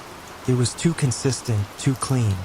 The probability of such sustained, near-perfect performance occurring naturally, without subtle algorithmic nudges, was astronomically low. The lack of natural noise in the data, the absence of expected chaos, became the loudest signal. The system was optimized, yes, but for bias, not just for efficiency. Her findings, initially met with skepticism, were irrefutable when presented to a municipal oversight committee. Freya demonstrated how traffic patterns that appeared efficient actually imposed cumulative delays on specific routes, or how public transport reroutings, though optimized overall, subtly cut off access for certain demographics. She showed the exact mathematical signatures of this algorithmic bias, proving that the city's seamless functioning was a meticulously engineered illusion. Dr. Anders Holm was confronted in his ultramodern command center, surrounded by giant screens displaying real-time data from every corner of Copenhagen, a city running with the precision of a clockwork. He looked up, a faint smile of intellectual pride on his face, perhaps contemplating the irony. His arrest was as silent and efficient as the system he had built. Urban flow dynamics, once the symbol of Copenhagen's progress, was revealed as a sophisticated instrument of quiet control. His unwavering pursuit of algorithmic perfection, designed to eliminate every flaw, had ironically left an undeniable mathematical signature of its own profound and ultimately criminal imperfection. In the early 2000s, a secretive pan-European criminal organization boasted of an impenetrable communication network, a digital fortress designed by an elusive former intelligence cryptographer, which they believed would keep their dealings utterly beyond the reach of law enforcement. But what happens when the very strength of a system, its complexity and reliance on a single brilliant mind, becomes its greatest weakness, creating an unseen backdoor where none was thought to exist? The unraveling began not with a direct hack, but with a whisper of a pattern, a ghost in the machine that hinted at a vulnerability no one expected. The syndicate, as they were informally known by Europol, was unlike the old world mafias. They were decentralized, fluid, and operated across borders, specializing in high-value data theft, cyber extortion, and sophisticated financial fraud. Their key asset was Cerberus, an encrypted communication platform developed by a former NSA cryptographer, Marius Thorn. Marius was a recluse, a genius who despised government oversight and found solace in the challenge of creating truly uncrackable code. He built Cerberus with layers of obfuscation, quantum-resistant encryption, and dynamic routing protocols, making it a digital phantom. Messages bounced through dozens of compromised servers globally, leaving no identifiable trace, no static IP, no discernible origin point. For years, it was flawless. The syndicate's operations flourished. They extorted banks for millions in untraceable cryptocurrency, hijacked shipping manifests for contraband, and even manipulated stock markets with insider trading gleaned from corporate espionage. Their members, scattered across Europe from dimly lit apartments in Berlin to sun-drenched villas in Mallorca, communicated exclusively through Cerberus. They felt invincible. Law enforcement was frustrated, hitting brick walls at every turn. They knew the syndicate existed, they saw the effects of its operations, but they could never penetrate the communication layer. Inspector Isabelle Dubois of Europol's cybercrime division was obsessed with Cerberus. Her team had been trying to crack it for 2 years, pouring countless hours into cryptographic analysis and network intrusion attempts, all to no avail. She suspected the traditional approach was flawed. "You don't break a wall by pushing harder," she often told her team.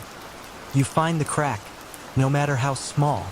Her strategy shifted from brute force to observation, to looking for echoes rather than direct signals. Dubois started noticing something peculiar, a faint, almost imperceptible digital fingerprint. It wasn't in the encrypted messages themselves, but in the timing and frequency of the network activity.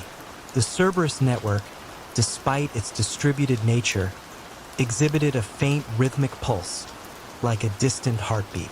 Certain nodes, seemingly random, would activate or deactivate in a pattern that, while not immediately obvious, seemed almost organic. It was a pattern too subtle for algorithms designed to detect overt anomalies, but striking to a human mind trained to look for the unseen. She also observed that major syndicate operations, such as a large-scale cyber heist, were always preceded by a distinct, albeit minimal, spike in network noise, not data, but a peculiar increase in microbursts of very short, almost empty packets, seemingly benign keep-alive signals. Her team initially dismissed them as network chatter, but Dubois had a hunch. Why would an unbreakable network need so much chatter to stay alive? This noise, she theorized, was Marius Thorn's signature, an unintentional side effect of his highly personalized and complex encryption protocols. Like a master craftsman who leaves a subtle, unique mark on every piece, Marius's code, despite its brilliance, carried his distinct digital DNA. He had built Cerberus not just as a piece of software, but as a living, breathing digital organism that required constant, subtle calibration by its creator. Dubois began to trace the source of these minute digital pulses. It led her not to a server farm or a data center, but to a series of highly secure private VPNs, then to a satellite uplink, and finally to a remote cabin deep in the Bavarian Alps. This was Marius Thorn's isolated sanctuary, his digital workshop. He had built a back door, not by design for nefarious purposes, but by sheer necessity to maintain his complex creation. He was the only one who truly understood how to fine-tune Cerberus, and his maintenance routine, these quiet, rhythmic pulses and keep-alive signals, was the key. The ghost in the machine wasn't a vulnerability in the encryption itself, but in Marius's need to constantly monitor and tweak his masterpiece. The network was so complex, so dynamic, that it required its creators' almost daily attention to remain stable and truly impenetrable. Every time Marius logged in remotely to perform maintenance, to adjust parameters, or to deploy updates, his unique digital signature, in the form of these subtle network pulses, inadvertently revealed his activity. The arrest of Marius Thorn was a silent affair. German federal police, working on Europol's intelligence, approached his remote cabin. They found him surrounded by monitors displaying lines of code, still perfecting his unbreakable network. He seemed almost relieved. He hadn't built Cerberus for the syndicate, but for the intellectual challenge, only later realizing the depth of the criminal enterprise it enabled. His pride in his creation was immense, and the thought that it was flawed not through a flaw in his cryptography, but through his own indispensable involvement in its maintenance was a bitter pill. With Marius's capture, the syndicate's network didn't immediately crash. Instead, it slowly degraded. Without Marius's constant, quiet adjustments, the dynamic routing became less efficient, the encryption keys slightly misaligned, the ghosts of his maintenance routine ceased. The syndicate members, thinking the network was still secure, continued their operations. But now, Europol could gradually decrypt their communications. The untraceable messages became, bit by agonizing bit, traceable. The syndicate's members, relying on a system they believed flawless, found their digital fortress crumbling from within, not by a direct attack, but by the quiet absence of its creator's guiding hand. The network, once a testament to Marius's genius, slowly revealed the full scope of their global criminal enterprise, proving that even the most brilliant systems, when dependent on a singular point of failure, can eventually unravel. Glass-encased towers of Silicon Valley in the early 2020s, Vitality Nexus stood as a beacon of personalized health, promising a future where illness was predicted and well-being was meticulously optimized through cutting-edge AI. Its charismatic founder, Dr. Eris Thorn, a reclusive genius in bioinformatics, spoke passionately about extending healthy lifespans by leveraging unparalleled genetic, biometric, and lifestyle data. Yet, beneath this gleaming veneer of public health innovation, a chilling question arose. How could a system designed for ultimate human well-being become the silent, all-encompassing apparatus for control and economic manipulation, its very perfection concealing an empire of quiet influence and unseen coercion? Dr. Eris Thorn was a figure of quiet intensity, more comfortable with lines of code than human interaction. After a personal health crisis, he had poured his immense intellect into creating Chiron, an advanced AI that transcended traditional medical diagnostics. Chiron didn't just analyze, it predicted.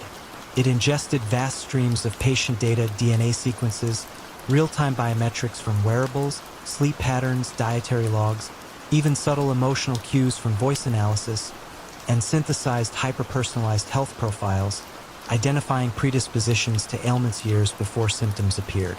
Vitality Nexus, his clinic, was a global magnet for the ultra-wealthy and the hyper-influential, all eager to unlock the secrets to a longer, healthier life.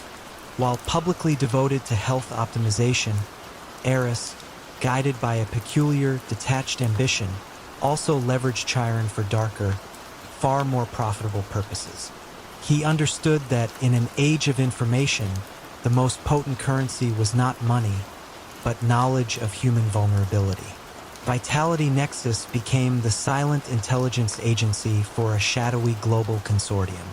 Chiron's true genius lay in its ability to parse not just medical risk, but human risk.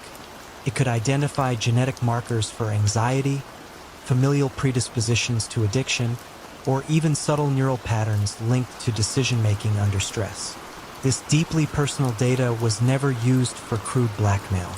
Instead, the consortium engaged in tailored influence through the guise of health recommendations.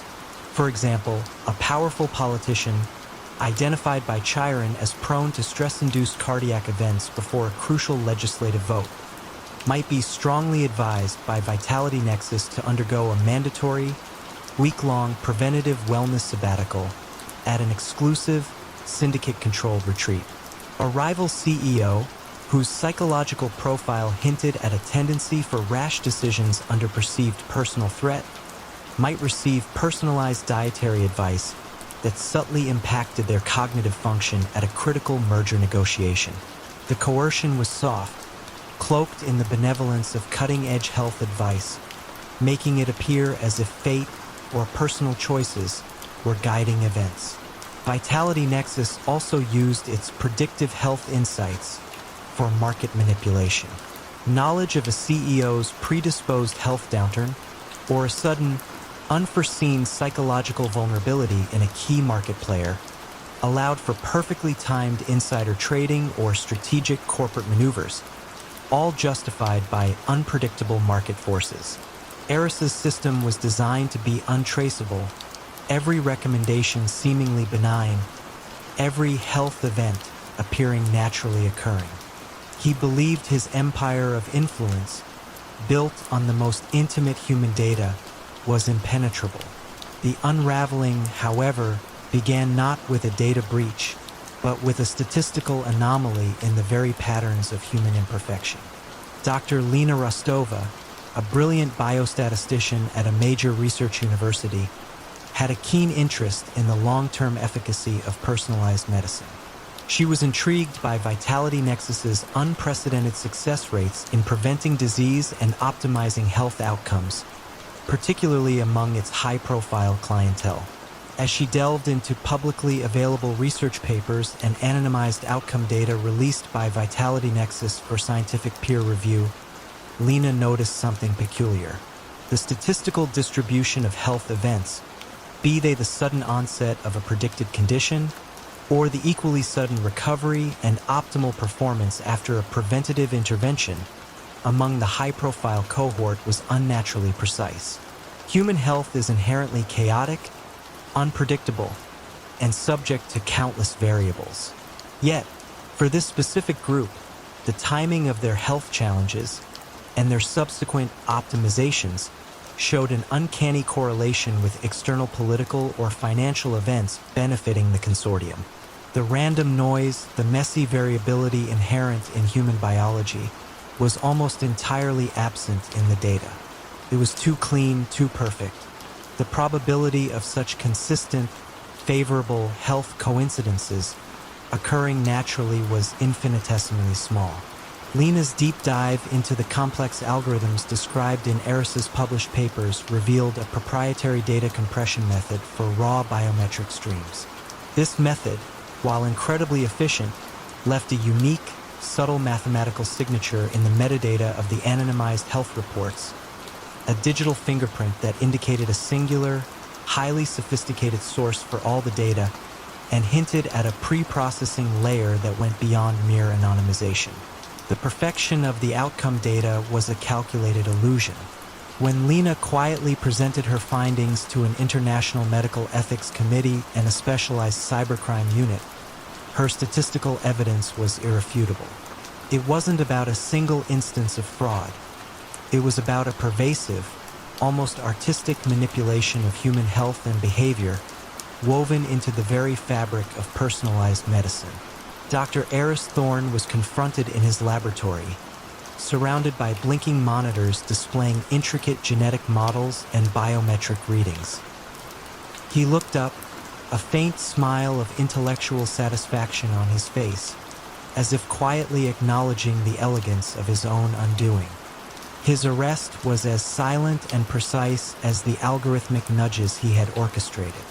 Vitality Nexus, once the vanguard of human health, was revealed as a sophisticated instrument for its quiet, self-serving control.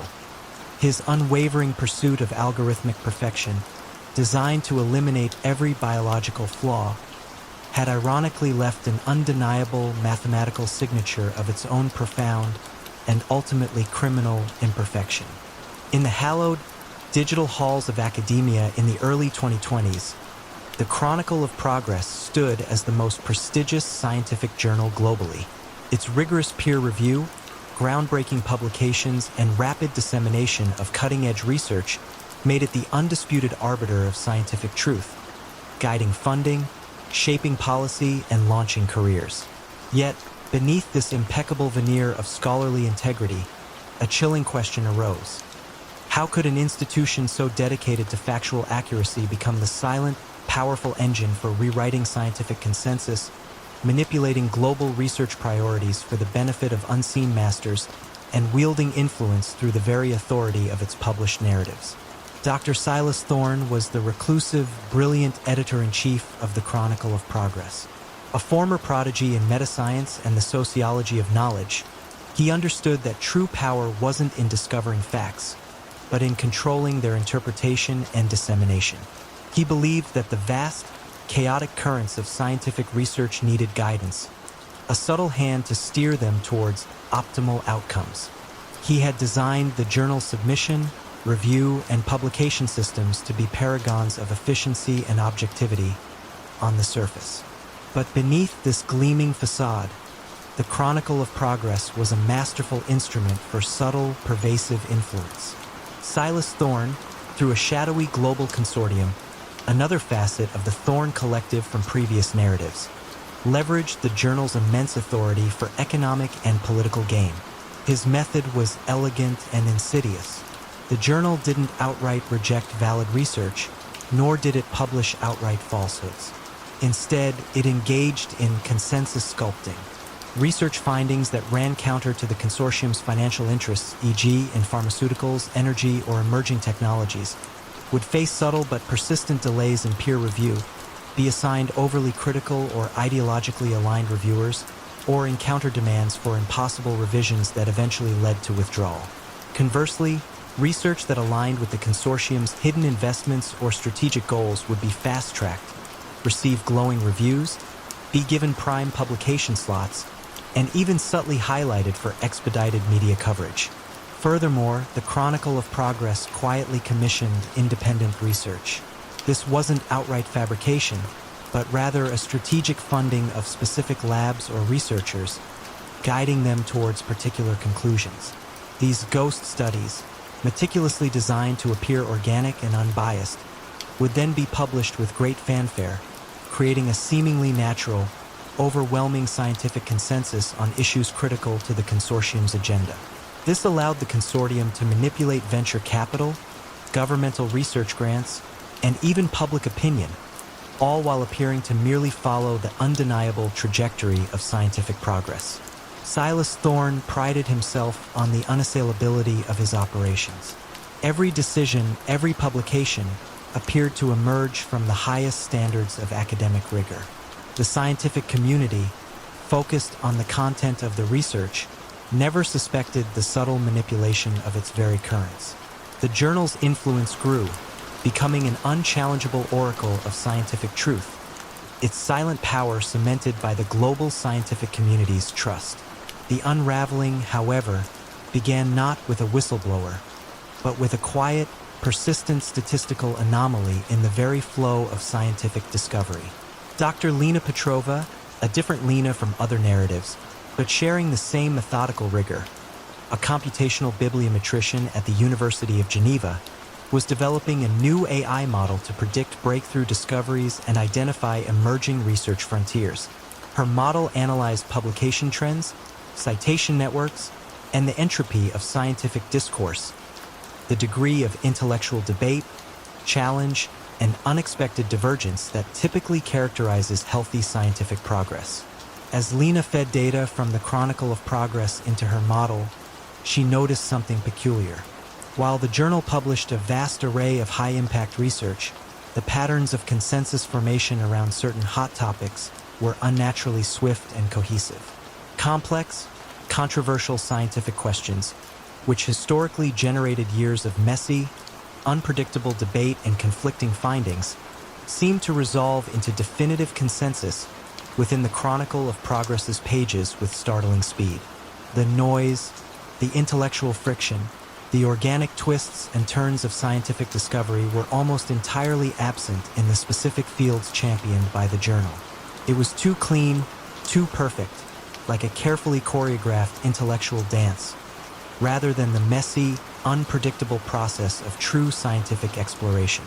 Lena's AI began to identify specific clusters of articles that, despite originating from seemingly disparate research groups, exhibited an unnaturally high degree of internal consistency and shared subtle linguistic patterns in their methodologies or conclusions, suggesting a coordinated editorial influence. Furthermore, the citation networks for these consensus papers displayed an abnormal burst pattern rapid, synchronized citing from otherwise unrelated researchers within a short period far beyond what typical organic scientific recognition would produce. The absence of expected scientific chaos and the presence of engineered harmony became the journal's unique statistical signature. When Lena quietly presented her findings to a consortium of international scientific ethics committees, her statistical evidence was irrefutable. It wasn't about a single instance of plagiarism or data fraud. It was about a pervasive, almost artistic manipulation of the very process of scientific truth-seeking, woven into the fabric of the academic publishing world. Dr. Silas Thorne was confronted in his minimalist office, surrounded by screens displaying the latest research submissions, his empire of quiet influence meticulously balanced. He looked up, a faint, almost imperceptible smile on his face, a silent acknowledgement of his elegant undoing.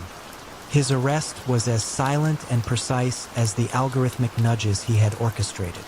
The Chronicle of Progress, once the unassailable oracle of scientific truth, was revealed as a sophisticated instrument of quiet control. His unwavering pursuit of engineered consensus, designed to perfectly guide the future of science, had ironically left an undeniable mathematical signature of its own profound and ultimately criminal imperfection. Meticulously planned urban centers emerging across Europe in the late 2010s, Terra Forma architects stood as the undisputed leader. Led by the visionary Adrian Thorne, their firm was celebrated for sustainable, community-centric designs that transformed blighted areas into thriving, green neighborhoods.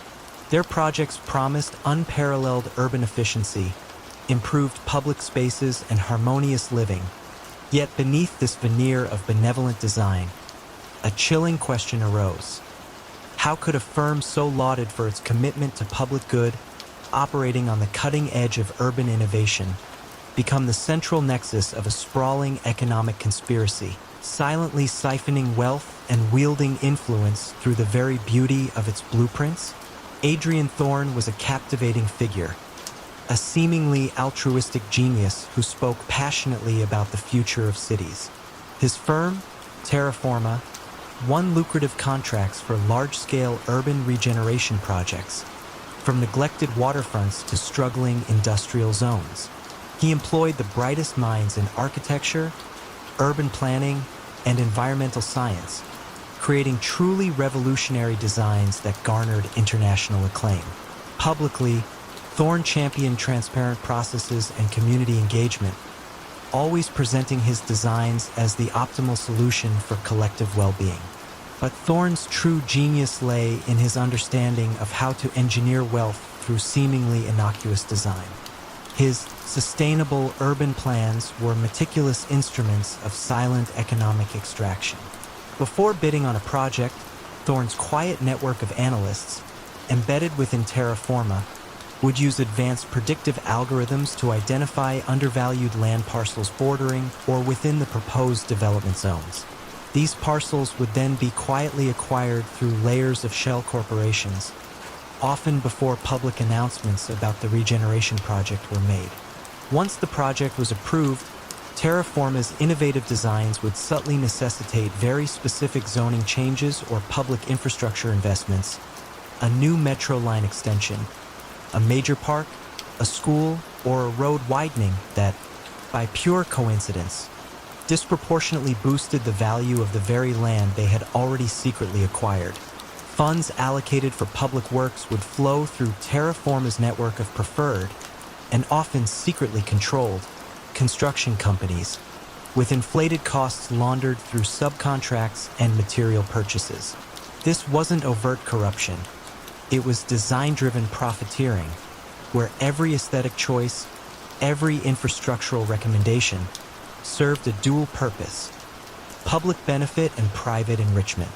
Terra Forma's projects also facilitated gentrification by design. While promoting social inclusion, their elegant, high-cost housing and premium commercial spaces, made viable by the orchestrated public investments, subtly priced out existing communities and small businesses.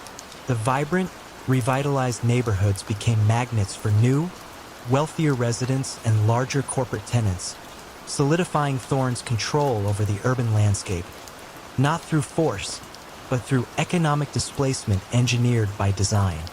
Thorne prided himself on the unassailability of his operations. Every land acquisition appeared legitimate, every public investment perfectly justified by the needs of his groundbreaking designs.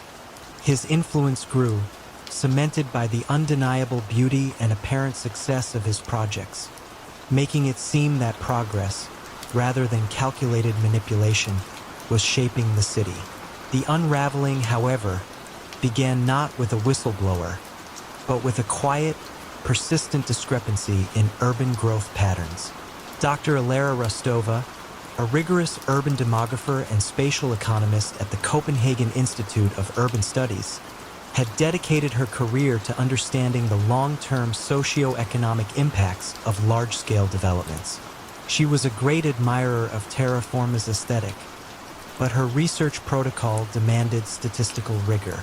As she analyzed publicly available data on property values, demographic shifts, and infrastructure investment across several of Terra Forma's completed projects, Alara noticed a peculiar statistical anomaly.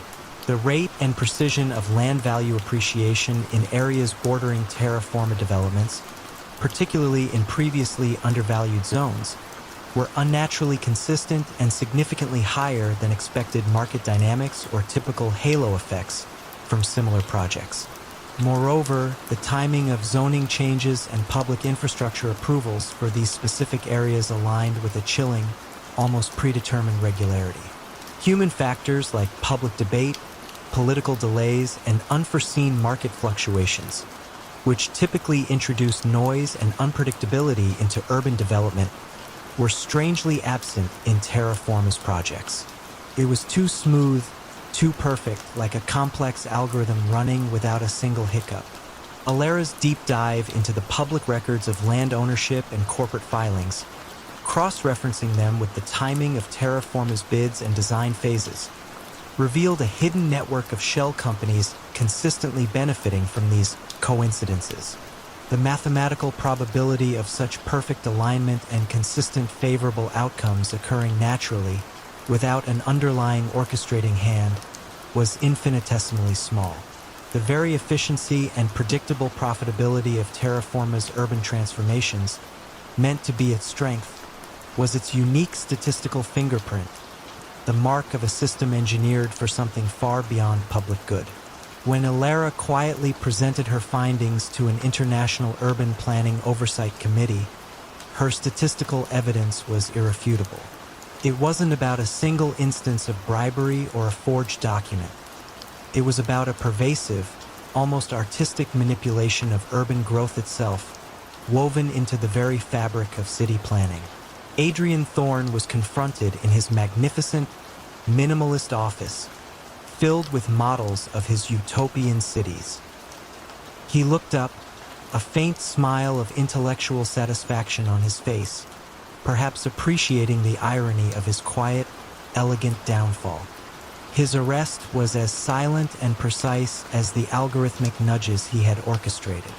Terra Forma Architects, once the symbol of urban progress, was revealed as a sophisticated instrument of quiet control. His unwavering pursuit of design perfection, intended to shape the future of cities, had ironically left an undeniable mathematical signature of its own profound and ultimately criminal imperfection.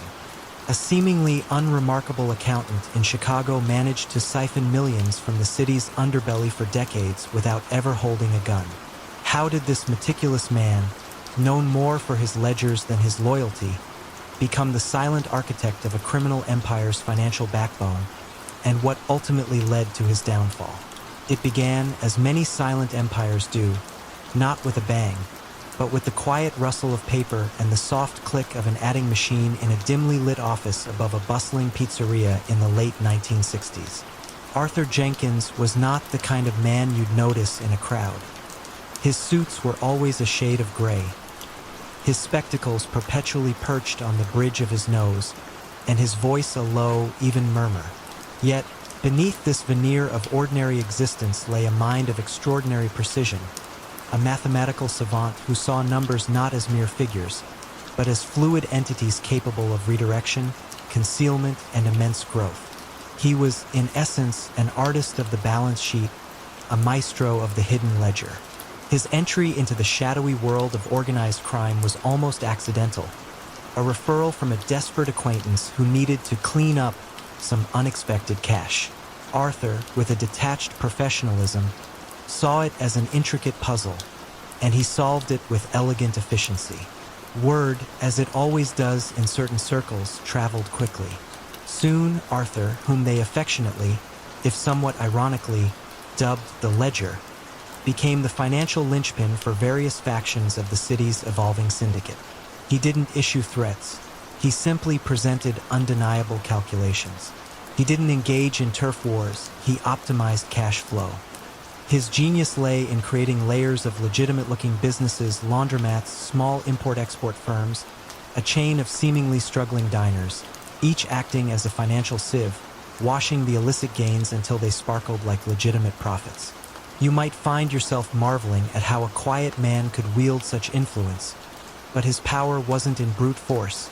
It was in making himself utterly indispensable. Without Arthur, their vast fortunes were just bags of dirty money, useless and dangerous. With him, they became investments, assets, and untraceable wealth. Consider, for a moment, the sheer complexity of such an operation.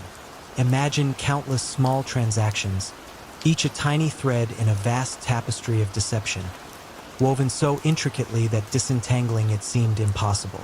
Arthur operated from a small, unassuming office, often late into the night, the only sounds being the rhythmic clatter of his mechanical calculator and the occasional distant wail of a police siren. He maintained no personal records of his illicit activities, his memory a steel trap for the millions flowing through his phantom corporations. His personal life was equally unremarkable.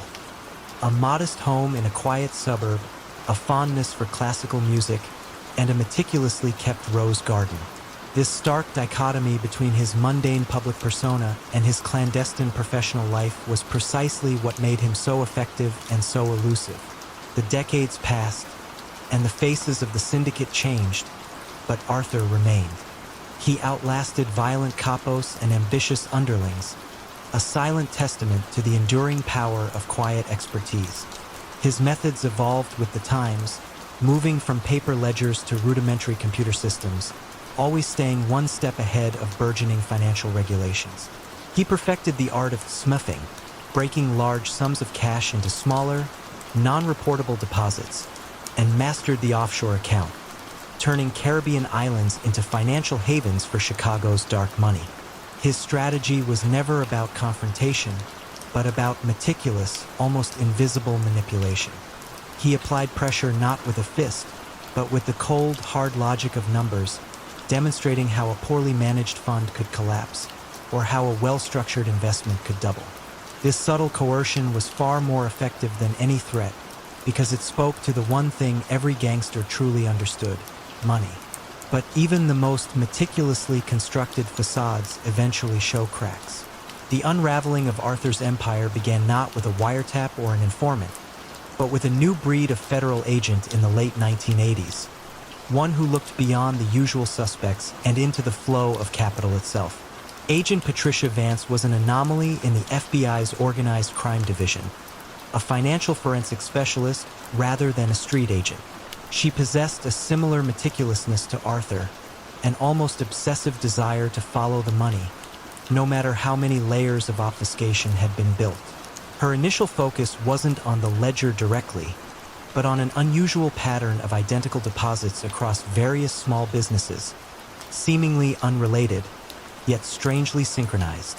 It was a laundromat in Cicero, a dry cleaner in the Loop, and a seemingly failing bakery in Lincoln Park. Each showed modest yet consistent cash inflows that, when aggregated, became significant. Vance spent years piecing together these seemingly disparate threads, developing complex algorithms to detect the subtle anomalies that Arthur had so carefully designed to avoid suspicion. She saw the ghost of a single architect behind the seemingly random financial activities.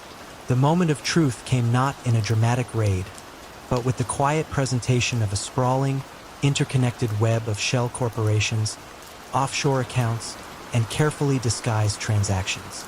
The evidence, presented in a courtroom, filled binders upon binders, each page a testament to Arthur's financial genius, and ultimately his undoing. Arthur Jenkins, the ledger, was arrested not with a dramatic struggle, but while tending to his rose garden on a Tuesday morning. He offered no resistance, no defiance, simply a quiet sigh.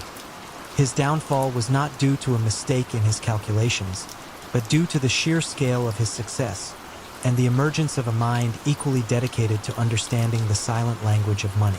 He had built a fortress of numbers, but numbers, when read by the right person, can tell a very clear, incriminating story.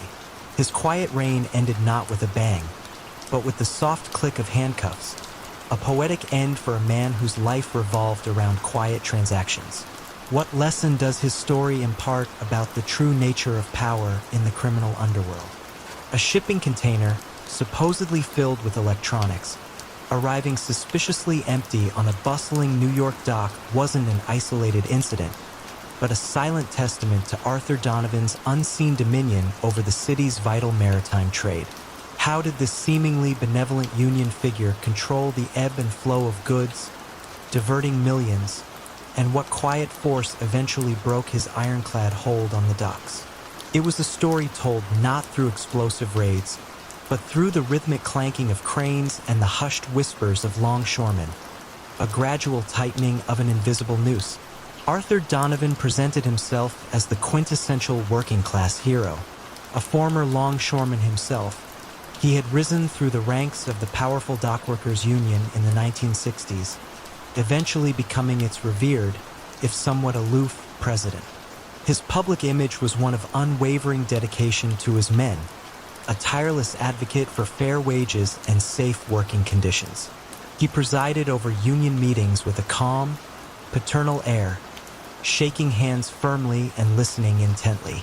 He championed community initiatives, donated generously to local charities, and was often quoted in the papers speaking about the vibrancy of the port. You might have seen his portrait hanging in the Union Hall, a reassuring, trustworthy face. But beneath this veneer of civic responsibility, Arthur Donovan, known simply as Artie in certain circles, ran the port like his personal fiefdom, a shadowy kingdom built on fear, favors, and an intricate web of quiet corruption. His control wasn't achieved through overt violence, but through a masterful manipulation of the port's very lifeblood, labor and logistics. Every stevedoring company that wished to operate efficiently, every shipping line that needed its cargo unloaded without accidental delays, understood the unspoken arrangement. There were expediting fees for guaranteed unloading slots, security levies for preventing mysterious losses from cargo holds, and consulting payments for ensuring a steady, compliant workforce. These were not demands issued with threats, but politely delivered invoices, backed by the implied promise of immediate, crippling disruptions if ignored. A ship could sit idly for days, its valuable cargo rotting, while perfectly healthy longshoremen stood by, waiting for an unseen signal. Artie's power lay in his absolute control over who worked, when they worked, and what cargo was touched. Consider the complexity of such an operation. Imagine the thousands of tons of goods flowing through the port daily, from luxury cars to raw materials, electronics to perishable foods. Artie had loyalists in every key position, the dispatchers who assigned work crews, the checkers who tallied manifests, the foreman who oversaw the loading and unloading. He ensured that sensitive shipments, often containing high-value items, were routed to specific, compromised warehouses or assigned to crews with sticky fingers. The pilfered goods would then be quietly siphoned off and sold through a network of fences, their origins obscured by layers of false paperwork. The money was laundered through a chain of seemingly legitimate businesses, waterfront bars, fish markets, even a popular seafood restaurant that served the freshest catch, courtesy of the port's unfettered flow. The system was so deeply ingrained, so normalized, that it felt like part of the natural order of the docks. For nearly 2 decades, Artie's silent grip remained unchallenged. Shipping companies grumbled but paid, understanding that the cost of defiance far outweighed the cost of compliance. Law enforcement, accustomed to dealing with street-level crime, found it nearly impossible to penetrate the port's impenetrable wall of silence and seemingly legitimate transactions. The Union, a powerful political force, shielded Artie from external scrutiny. He adapted with the times, subtly shifting his tactics as new regulations emerged, always finding a new loophole, a new angle to exploit the system. The atmosphere on the docks was one of muted cooperation, a collective understanding that Artie was the true captain of this industrial sea. However, the tide began to turn with the advent of containerization in the 1970s and 80s. The traditional system of individual cargo handling, which relied heavily on manual labor and was ripe for pilfering, was slowly being replaced by massive, sealed steel containers. This technological shift meant fewer longshoremen were needed, and the opportunities for casual theft dwindled dramatically. More importantly, the precise tracking and scanning of these containers made it significantly harder to lose goods or to manipulate manifests without leaving a digital footprint. Artie, a man of the old ways, struggled to adapt. His network was built on human weaknesses and manual processes, not on algorithms and automated logistics. The quiet force that eventually broke Artie's hold came not from a single, dramatic expose, but from an almost accidental convergence of old-school dissatisfaction and new-school data analysis.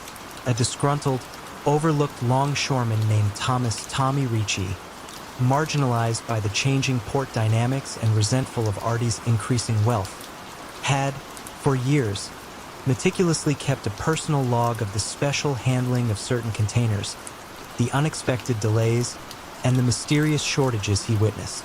He did this not out of bravery, but out of a quiet, simmering frustration. Meanwhile, a newly formed federal task force, comprised of financial analysts and logistics experts, not traditional street agents, began to notice unusual discrepancies in the manifest data for ships arriving in New York. They weren't looking for stolen goods. They were looking for statistical anomalies. The breakthrough came when Tommy, driven by a desperate attempt to gain leverage against Artie for a personal slight, anonymously mailed his crude, handwritten logs to a local newspaper, hoping to expose some minor corruption.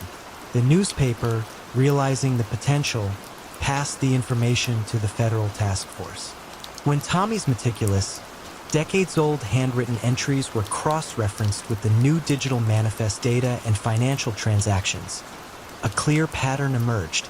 The empty containers, the damaged goods, the expediting fees, all connected back to Artie Donovan. The man who had controlled the port with an invisible hand was brought down not by a punch, but by the slow, inexorable march of technology and the quiet resentment of an ordinary man. What does Artie Donovan's story teach us about the subtle ways in which technological shifts can dismantle even the most entrenched forms of power? Leo Moretti, the undisputed king of Atlantic City's glittering casino scene, projected an image of impeccable style and shrewd, legitimate business acumen.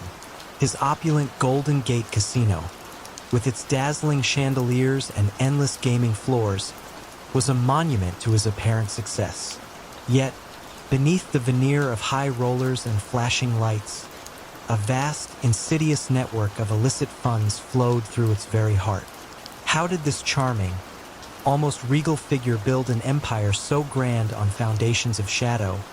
And what silent, mathematical truth ultimately brought his shimmering world crashing down? It was a story not of gunfire, but of ledgers, silent numbers, and the relentless pursuit of financial clarity. In the late 1970s, as Atlantic City began its ambitious transformation into an East Coast gambling mecca, Leo Moretti emerged as a prominent figure. He wasn't the typical street enforcer. Leo was a man of quiet intelligence, an observer who understood the subtle dance of power. His early rise was financed not by legitimate loans, but by the relentless, quiet thrum of loan sharking operations and protection rackets run by his extended family in Philadelphia. He had an innate ability to spot opportunities, and Atlantic City's nascent casino boom was the grandest of them all.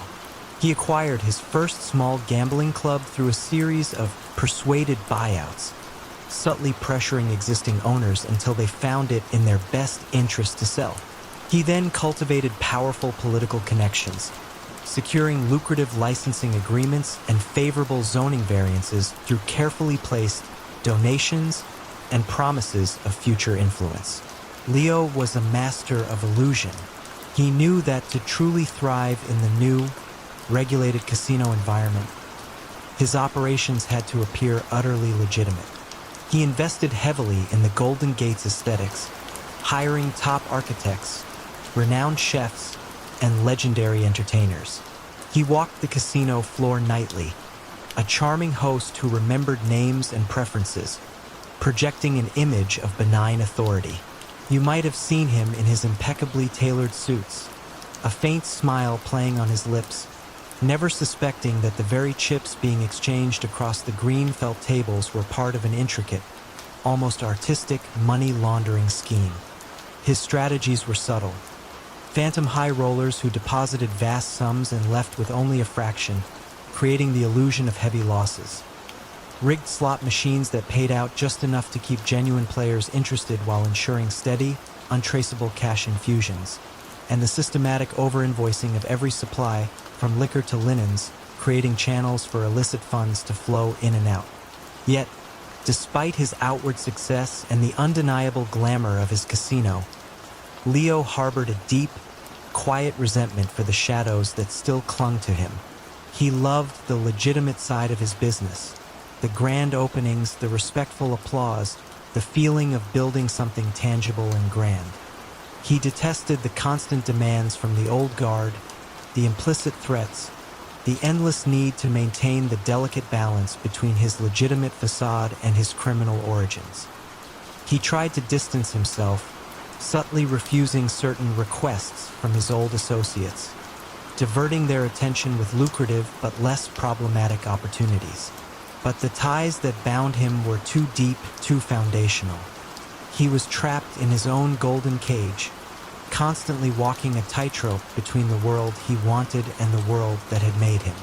The first threads of Leo Moretti's undoing were woven not by a direct confrontation, but by the quiet persistence of a new breed of federal agent. Special Agent Sarah Jenkins, a financial analyst with the FBI's Organized Crime Unit, arrived in Atlantic City in the early 1990s. Unlike her predecessors, who often focused on violent crime or street-level racketeering, Jenkins was interested in the invisible flows of money. She possessed an almost intuitive understanding of financial patterns, a keen eye for discrepancies, and an unwavering patience. She began to pore over the public financial records of all the major casinos, searching for anomalies that might indicate something more than just typical gambling fluctuations. Her attention was drawn to the Golden Gate not because of any immediate red flags, but because its financial statements were almost too perfect. The consistency of its high-roller account balances, the remarkably predictable volume of certain non-gaming revenue streams like souvenir shops and exclusive restaurants, seemed to defy the inherent volatility of the casino industry. She noticed, in particular, a consistent, seemingly minor, discrepancy in the loss figures reported by high-volume preferred patrons. These were individuals who, on paper, lost millions at the tables, yet their markers were always paid off with extraordinary promptness, often through unusual, multi-layered wire transfers that vanished into offshore accounts. It was too neat, too organized to be random chance. The unraveling was slow, methodical. Agent Jenkins, working with a team of forensic accountants, began to build a digital tapestry of Leo Moretti's empire, connecting seemingly disparate transactions across continents. They uncovered the shell corporations, the phantom suppliers, and the carefully structured offshore trusts. They found that the Golden Gate's high roller suites were frequently booked by individuals whose true identities were meticulously obscured, their supposed gambling losses perfectly offsetting illicit cash deposits.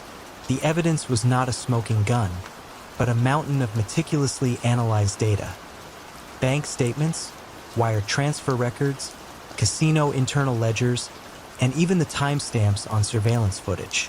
Each piece, when viewed in isolation, seemed innocuous. Together, they painted an undeniable picture of vast, sophisticated money laundering. The final blow came when a disgruntled, low-level accountant at the Golden Gate, overlooked for promotion and tired of the constant pressure, provided a crucial piece of internal accounting software that contained hidden backdoors and ghost accounts, revealing the true scale of the illicit transactions. He did so anonymously, driven by a quiet desperation for change rather than loyalty. Leo Moretti was arrested not in a dramatic showdown, but quietly, in his opulent penthouse office overlooking the Atlantic, surrounded by the very financial reports that chronicled his rise and now, his fall. He offered no resistance, only a look of weary resignation. His empire, built on illusion and meticulously crafted numbers, had finally been undone by the silent power of true mathematical scrutiny. What did Leo Moretti truly gain from his dazzling deception, and at what hidden cost to his own soul? Jean-Luc Dubois, known throughout the international art world for his impeccable taste and vast knowledge, seemed beyond reproach, handling masterpieces worth millions with the collector's reverence. Yet, behind the velvet ropes and hushed appraisals of his esteemed Parisian gallery, he was orchestrating one of the most audacious art forgery and smuggling rings in Europe. How did this esteemed figure, lauded in high society, manage to flood the market with fakes while laundering fortunes? And what was the subtle flaw in his seemingly flawless operation that ultimately exposed him? It was a slow unraveling, a testament to the meticulous persistence of truth, even when buried under layers of exquisite lies.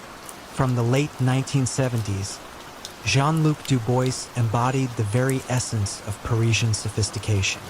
His gallery, nestled discreetly near the Place Vendôme, was a sanctuary of beauty, its walls adorned with impressionist landscapes, Baroque portraits, and Cubist abstractions. Collectors trusted him implicitly, drawn not only by his discerning eye but by his cultivated charm and his seemingly unblemished reputation. He spoke of art with genuine passion, discoursing on brushstrokes and historical context with a captivating eloquence. He frequently consulted for major auction houses and advised prominent private collections, weaving himself deep into the fabric of the high-stakes art market. You might have seen him at exclusive previews, a glass of champagne in hand, exchanging knowing glances with a wealthy clientele, utterly oblivious to the quiet storm of deception brewing beneath his polished facade. But Jean-Luc had a secret atelier, hidden away in a remote villa in the French countryside, staffed by a small team of extraordinary, though anonymous, artists. These were not mere copyists. They were masters of imitation, capable of replicating not just the style of a painter, but the very essence of their hand, the aging of the canvas, the subtle craquelure of ancient varnish.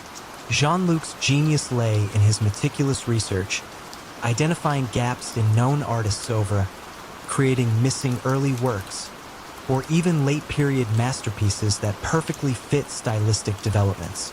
These forgeries were then subtly introduced into the market, often accompanied by fabricated provenance documents, old bills of sale, auction catalogs, and even staged photographs, crafted with an attention to detail that bordered on obsessive. He would often mix one or two exceptionally high-quality forgeries into a larger legitimate consignment, using the genuine pieces as a kind of camouflage, making the fakes harder to isolate. The money laundering aspect was equally sophisticated. Once a forgery was sold, often to an unwitting overseas buyer who preferred discretion, the funds would pass through a labyrinthine network of shell corporations, art-related trusts, and offshore accounts, ultimately resurfacing as legitimate income from Du Bois's gallery or his consulting fees. He even used the restoration arm of his gallery as a laundering vehicle, vastly overcharging for minor repairs on legitimate pieces, effectively washing money through inflated service costs. The sheer volume of transactions, the global reach, and the complexity of the paper trail made it virtually impossible for any single entity to track the illicit flow of funds. His power came not from intimidation, but from his deep connections, his unimpeachable reputation, and the universal desire among the wealthy to acquire art, often with little scrutiny of its true origins beyond a fancy certificate of authenticity. The first faint tremor in Jean-Luc's perfectly calibrated world emerged not from a suspicious collector, nor from a disgruntled artist, but from a growing international push for repatriation of art looted during historical conflicts. In the early 2000s, a major American museum, attempting to modernize its collection policies and ensure ethical provenance, began a comprehensive review of its holdings, particularly focusing on pieces acquired between the 1950s and 1980s. Among these was a stunning early 20th century landscape, purchased years ago from Jean-Luc Du Bois, whose presented provenance documentation, while seemingly complete, contained a subtly altered detail: the exact date of a minor, long-defunct German gallery's acquisition of the painting. This single, anachronistic date, overlooked by earlier, less rigorous provenance researchers, caught the eye of a diligent young art historian, Dr. Lena Hansen, assigned to the museum's new ethics committee. Her research, powered by newly digitized archives and global databases, allowed her to cross-reference historical records with unprecedented precision. She discovered that the German gallery listed in Du Bois's documentation had ceased operations a full 2 years before the date listed for the painting's acquisition. It was a microscopic crack in an otherwise flawless facade, a tiny ripple that indicated something was amiss. Dr. Hansen, driven by a quiet, scholarly curiosity, wasn't looking for crime, but for discrepancies, for the true story behind the art. Her investigation began to widen, gently pulling on threads connected to Du Bois's past sales. She noted a pattern. Many of the pieces he sold that had originated from politically unstable regions or had unclear histories tended to feature similarly convenient historical documentation. As she delved deeper, working quietly with forensic art scientists who employed new techniques, pigment analysis, carbon dating, even microphotography to examine brushstroke pressure, the subtle inconsistencies in Du Bois's known forgeries, and then some of his legitimate sales began to surface. The landscape painting from the museum wasn't a forgery itself, but the meticulous reprovenancing of it, designed to obscure its true, morally ambiguous origins, had been a blueprint for Du Bois's forged documents for his actual fakes. The very methods he used to clean genuine but ethically problematic pieces, he repurposed for his fakes. The case against Jean-Luc Du Bois was built not on a dramatic raid, but on a series of painstaking scientific analyses and historical document cross-referencing. Experts meticulously dismantled the fabricated provenance narratives, comparing aged paper, ink composition, and typefaces. One day, federal agents, working quietly with Interpol, arrived at his gallery not with blaring sirens, but with a polite request for an extended audit of his records. Jean-Luc Du Bois, the esteemed connoisseur, was finally exposed not by violence or a grand betrayal, but by the relentless pursuit of historical accuracy and the quiet, undeniable truths hidden within the canvases he so skillfully manipulated. What does Jean-Luc Dubois's story tell us about the hidden value of meticulous detail, especially when it comes to the complex tapestry of deception? For decades, Enzo Messina was the unwavering shadow behind Don Cesare Volpe, the quiet architect of one of southern Italy's most formidable crime families. His loyalty was legendary, his counsel indispensable, yet one seemingly minor decision began to chip away at the very foundation of his moral code. What could break such a formidable bond of trust? And what silent revolution did it spark within the family's inner circle? It was a story told not through gunfire, but through hushed whispers, knowing glances, and the slow, deliberate turning of the tide. Enzo was not a man of grand pronouncements or violent displays. He was a thinker, a strategist, a listener. His role as consigliere to Don Cesare wasn't merely advisory. It was the steady hand that guided the family through treacherous waters, mediating disputes, forging alliances, and ensuring the vast network of rackets, from illicit gambling dens to lucrative construction contracts, ran with seamless, almost invisible efficiency. When you met Enzo, you saw a man with kind eyes and a thoughtful silence, one who commanded respect not through fear, but through an aura of quiet authority and profound wisdom. He understood the delicate balance of power, the necessity of appearing both benevolent and formidable, and he believed deeply in the old ways. Respect, honor, and a code that, however warped, still offered a semblance of order. Don Cesare, aging gracefully, trusted Enzo implicitly, relying on his judgment as if it were his own. Their bond was forged over 30 years, through countless crises and triumphs. You might wonder how a relationship so deeply rooted could ever fray, but the seeds of discord were sown not by external forces, but by internal pressures. As Don Cesare's health began to wane, his ambitious son, Marco, stepped into a more prominent role. Marco was everything Enzo was not: impulsive, crude, and consumed by a raw hunger for power. He favored intimidation over negotiation, quick profits over long-term stability, and dismissed the intricate, quiet systems Enzo had so carefully built. The family, under Marco's growing influence, began to stray from its traditional path, causing unease among the veteran capos who remembered a time when operations were conducted with a subtle elegance, not brute force. The breaking point arrived with the pharmacy deal. Marco, seeking to expand into new, more aggressive territory, proposed taking over a chain of pharmacies through violent extortion, not through the careful, soft coercion and blackmail that had been the family's hallmark. Enzo argued against it passionately, citing the potential for public outcry, increased police scrutiny, and the alienation of legitimate business owners who had quietly tolerated the family's presence. "This will bring the kind of attention we do not want, Marco," Enzo had said, his voice unusually strained during a council meeting. Marco, however, dismissed his concerns with a sneer, confident in his own ruthless vision. "The old ways are for old men, Enzo. Times change." The deal went through, leaving a trail of shattered windows, terrified shopkeepers, and, worst of all, an escalating series of police raids that targeted not just the pharmacies, but peripheral family operations. Enzo watched, a quiet sorrow settling in his heart, as Marco's recklessness began to unravel the carefully constructed tapestry of their influence. It was then, in the aftermath of a particularly disastrous shakedown that ended with 2 low-level enforcers in jail, that Enzo began his silent campaign. He knew direct opposition to Marco would be suicidal, seen as treason. Instead, he chose a path of subtle sabotage, a meticulous unweaving from within. Imagine a puppeteer whose strings are pulled so imperceptibly that the audience sees only the dance, never the control. Enzo didn't betray the family. He sought to save it from itself.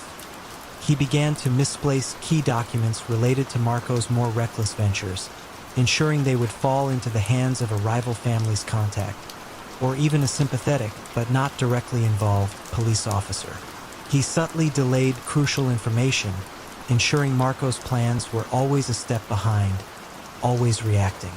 When Marco planned a large shipment of contraband, Enzo would make an anonymous, untraceable call to a port authority he knew, not directly implicating the family, but simply suggesting a particular dock might warrant extra scrutiny that night. The shipment would be intercepted, not leading to arrests directly connected to the family, but causing significant financial losses for Marco. The effect was insidious. Marco's operations became a series of escalating failures. His authority began to erode, not through open rebellion, but through a constant drip of financial setbacks and unforeseen complications. The capos, who had initially dismissed Enzo's warnings, now looked at Marco with growing skepticism, then outright disdain. They saw his bad luck, his rash decisions, and the increasing pressure from law enforcement, without ever suspecting the quiet man who sat at the council table, offering seemingly innocuous advice. Enzo, always outwardly loyal, would merely sigh and offer condolences after each setback, subtly reinforcing the narrative that Marco was simply incompetent. The family's legitimate businesses, once thriving under Enzo's careful oversight, began to falter under Marco's mismanagement and the police attention he attracted. The final act of Marco's unraveling was not a dramatic arrest, but a quiet, internal deposition.